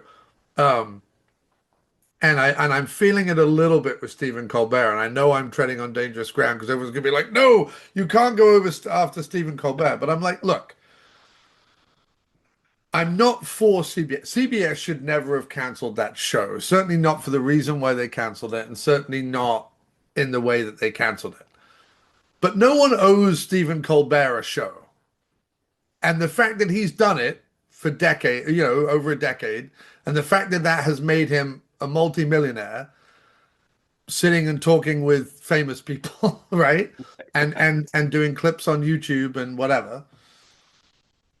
The fact that he's done it at all should be a source of massive achievement, massive pride, and massive happiness. And I'm not saying that that's not part of it. But this, oh, woe is Stephen Colbert, and we all have to rally round and cuddle Stephen Colbert. I'm just like, guys, have we looked at what's happening in the world? Like, I get it. Stephen Colbert should not have been cancelled for the fact that he's been cancelled. But let's also acknowledge the fact that a lot of those shows were really making their bones and getting viewership on YouTube. And if Stephen Colbert wanted to take his crew and go to YouTube and use some of his millions and some of his crew's money to put a YouTube show on where they interview Meryl Streep via Zoom or whatever, which would also then continue to net him millions of dollars in YouTube advertising and blah, blah, blah, blah, blah, go right ahead. But this idea that, and I understand, like Stephen Colbert, I'm not attacking him. Like Stephen Colbert has talked about how, you know, his staff are all losing their jobs and it's 200 people and they're a family and blah, blah, blah. I totally get it. I understand all that from the emotional, human, blah, blah, blah, blah, blah. I totally get it. But businesses fold, companies fold, industries collapse. And there are ways now that if Colbert wanted in his garage to set up a TV studio and do exactly the same show every night, he could do that. Yeah. So I'm just saying the way to feel about this stuff is not, you know, let the CBSs of the world fail. Yeah. Let the CBS, if you really care about Stephen Colbert and the way CBS treated him, just stop watching CBS and cancel Paramount Plus. Just do it. Do it tomorrow if you really care about it. But you don't really care. What you want to do is you want to complain about Stephen Colbert, but still watch fucking whatever's on CBS at this point. Yeah. That's also your choice. But I'm just saying, if you really fucking care, cancel CBS and don't have Paramount Plus and go on about your life. I'm just saying, we don't need these institutions anymore. And this idea that we should all rally around and protect these institutions is insane to me. Let the institutions fall. Stephen Colbert will be absolutely fine. If he never works again, he'll be absolutely fine. And that's not a thing where I'm like, well, you know, he has all this money and I'm jealous of all his money. I'm not jealous of all his money. I'm just trying to say that we're worrying about all the wrong things. Well, because this is something that happened with ESPN. One of their biggest hosts, Dan Patrick, I think he was called into the office and was not given like the promotion he was expecting or the raise or something happened. They weren't letting him go, I don't think, but they kind of it wasn't working out the way he was expecting it to. He's expecting like a bigger role and he didn't get it. So he took some days to think about it and decided, you know what, I'm quitting ESPN and I'm starting my own radio show. Right. That's it. Just went and did it. And right. I mean, it was a huge leap of faith that he did it, but it's now one of like the most successful. It's been syndicated. It's all, you know, across the country. Right. I think NBC does it, you know. So he did it. Of course, he did it even with the safety. You know, like he quit a job that he had with ESPN to do it. But now he did this, 20 years ago when this was a long time ago that he did this and it worked. That was before YouTube. I think he did this before YouTube. It was, like Colbert, like you said, Colbert has so many avenues that he could go now Right. that, I'm sure like a company like Netflix, would be happy to produce a show for him. Right. Like he could shop himself around to places, and like you said, he could take the crew with him. Because I think the crew situation is a legitimate concern because Of course. with the consolidation of the industry, where we have fewer outlets that even make these shows anymore, it's Right. harder for everybody to get work. And now you got 100%. situations that I always talk about what happened with the new Jesse V. Johnson movie, where the cast and crew didn't get paid. It's like you're a camera person. You're having trouble finding work, so you got to start taking work on this, direct-to-video movies, and then you don't get paid for them even. It's like, Right. But so also look at the way that movie payments work. right, 9 times out of 10, the main actor makes 10 times the right, entire crew combined. right, yeah, Well, yeah, why? right, I mean, seriously, like is if Christopher Nolan and Matt Damon showed up on a beach and went, we're making uh, the that Odyssey, is, yeah, yeah, right? But there were no camera people, no costume people, no makeup people, no right, cinematographer, no lighter, no whatever. They wouldn't be able to make the Odyssey. yeah, So why is it that Christopher Nolan and Matt Damon get all the money? Like I right, just, what I'm saying is enough people out there. Like, say what you like about the movies Francis Ford Coppola has made in the last 20 years. At least yeah, he fucking finances them himself. At least right he with his puts wine, his money where he fucking. At least he's gone bankrupt and mortgaged his house and blah blah yeah, blah blah blah. yeah, He, this thing where Ryan Reynolds had to go cap in hand to Disney and berate them about Deadpool and I want to do yeah, this and I want to do that. Ryan Reynolds has so many fucking companies between Mint Mobile and Aviation Gin and football teams and blah blah blah blah blah that if he wanted to fucking buy Deadpool and make his own Deadpool film, or I don't know, do what Sam Raimi did when he wasn't allowed to make the movie he wanted to make, so he came up with a character like Darkman. exactly, Just come up with a fucking character. Oh, he's impervious to thing and he has swords. That could yeah. be any number of fucking Well, superheroes. because So I'm just saying, Deadpool like, is a ripoff of himself. So it actually would kind of be a meta criticism. Deadpool's a ripoff of Deathstroke, a DC right, character. So it right. could So even I'm be a just like, meta right, criticism if you exactly. made it. Yeah, yeah, My only point is this: is like, yes, there was a time when all these institutions meant something, TV and movies and blah blah blah blah blah, and to a lot of people, they still mean something. Fine, great, wonderful. But when VHS, and I'm transitioning now, yeah, I've done a nice little tie into what we're going to be talking about. But when VHS came out, right? People have to remember how hard it was to make a film back when VHS. This is primarily before even broadcast quality camcorders or, even before mini DV. You had to shoot on film. You had to do 16 millimeter or you had to do 35 millimeter, both of which were incredibly expensive prospects for independent people. And even if you shot it on a VHS camcorder or whatever, you then limit the amount of places that would even distribute your film, right? But what happened when VHS came out? A bunch of directors, a bunch of actors, a bunch of producers, and more importantly, a bunch of distributors from all around the country and all around the world started to put out independent stuff. This wasn't stuff that Paramount or Universal or MGM or any of those people wanted to touch. This was stuff that companies like PM Entertainment and Vestron Video and Imperial and these kind of companies wanted to do themselves. So they yeah, figured out a way and they put it into the market and they made enough from $100,000 movie to make three more $100,000 movies. And then they made enough from those three $100,000 movies to make five more $300,000 movies, et cetera, et cetera, et cetera, et cetera. Well, we are now in a place where that is absolutely legitimate thing to do.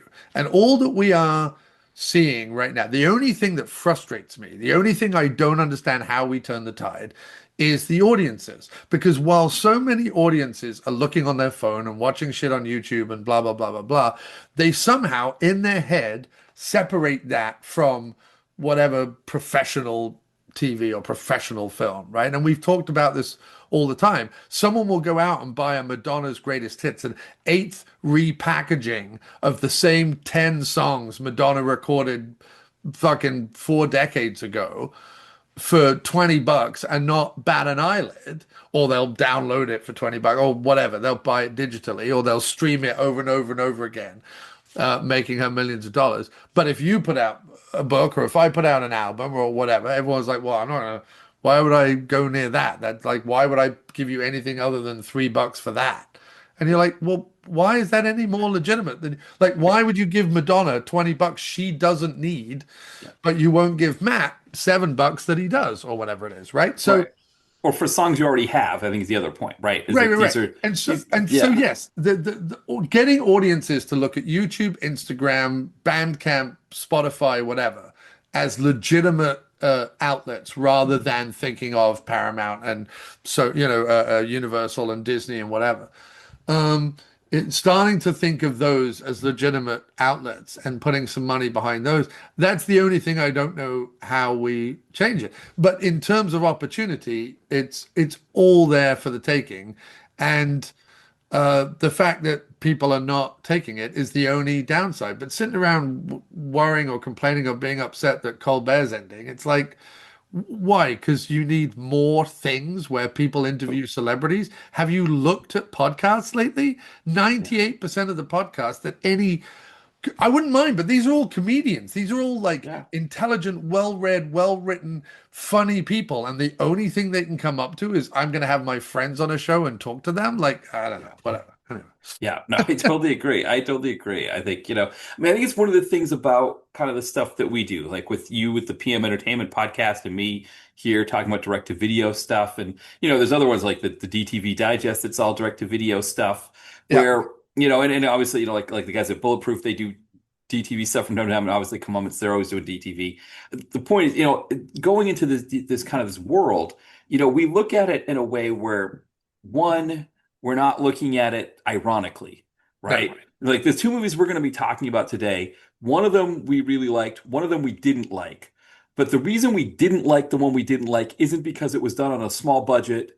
It No. wasn't because it's not a big Hollywood production and it wasn't directed by some big deal, Gus Van Sant or whoever directs erotic thrillers, right? Like it wasn't, that wasn't the mindset. Adrian Lynn. Adrian Lynn, yeah. Who I think of? I guess for Verhoeven, he did Paul Basic Verhoeven, Instinct. sure. Gus He did Van Basic. Sant, I don't know that he ever did erotic No, thrillers. he just remade Psycho, right? He did Right, right, shot by right. shot. Yeah, yeah. And he's not even. I don't think he's Dutch. He's American, isn't he? He's not even. I'm Yeah. like in my head. I've got this idea of this like Dutch like I also erotic know some things auteur. about Gus Van Sant that means I'm never going to watch another Gus Van Sant Okay, movie as yeah, long as I live. no, for sure. Or Yeah, Harmony Korine, because both yeah, of both of them are notorious predators who have not been outed for some reason in the mainstream. But whenever you mention either of their names to people in the know, they all go, "Oh yeah, we all know about them." yeah. Bad. Yeah. No, I guess in my head I was just thinking of some kind of Allegedly, a Dutch, allegedly. some kind of Just in European case they auteur, listen, right? Gus Van Sant's lawyers are just like some guy on a random podcast. Right, right, exactly. Allegedly, I heard secondhand from more than one source Yeah, that allegedly yeah. they used to prowl for children actors. Anyway, Jeez, yeah. No, well, yeah. But the idea is that we're liking or not liking these movies based off of our own enjoyment of them, and it's not right? about the budgets that were put into them. The No, act. I mean, though I would say the actors. I mean, both of these movies we're going to talk about today, they're both Shannon Whirry films. I mean, she's a fantastic actor. She's, she does is. a great job in these She's movies. considerably better in Mirror Images too than she Yeah, is in Private Obsession, but she's not yeah, really private. Yeah, we'll get on to Private Obsession, and it's funny yeah. because there are things I loved about Mirror Images. Um, it's funny. I don't abjectly hate Private Obsession and abjectly love Mirror Images too. Um, I think between them, there's a good film lurking. Yes, There's yeah, like one good film lurking. But no, I yeah, think I'm much rather, I've no interest in someone reviewing the latest Hollywood movie. yeah, I don't know what there to be said about it other than it's either a success or a failure. Like it either tells the story well or it doesn't tell the story well. Because Yeah. at the end of the day, of course, the cinematography is going to be, expectedly decent. Of course, the acting is going to be expectantly decent. Of course, the direction is going to be fine. Like there's nothing about a big Hollywood production that is really worth picking apart to any great for any great shakes. Yeah. The reason to talk about the movies we're talking about and the movies that I talk about on my show and the movies you talk about on your show is and the reason why I love podcasts like this and why I listen to independent podcasting is purely for recommendations. It's purely for Yeah. shining a light on things that otherwise would not get a light shined on them.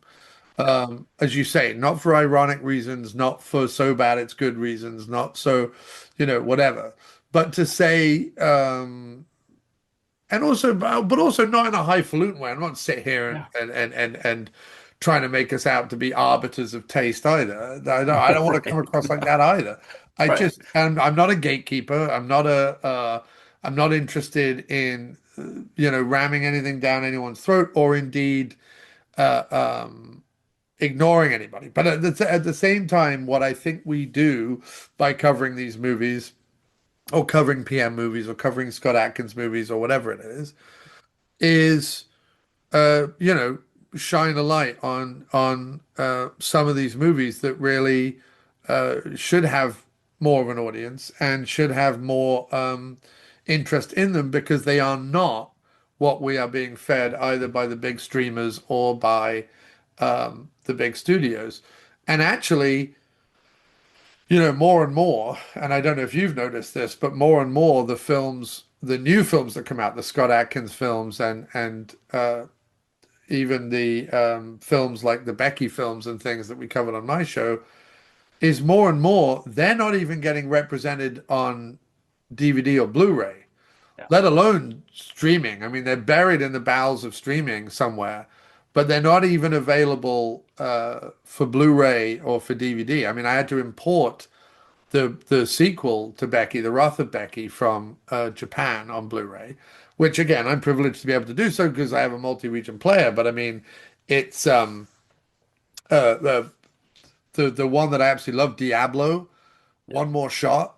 Neither of them have come out in either the UK or the US on Blu-ray that I've been able to find, which I think is a fucking crime.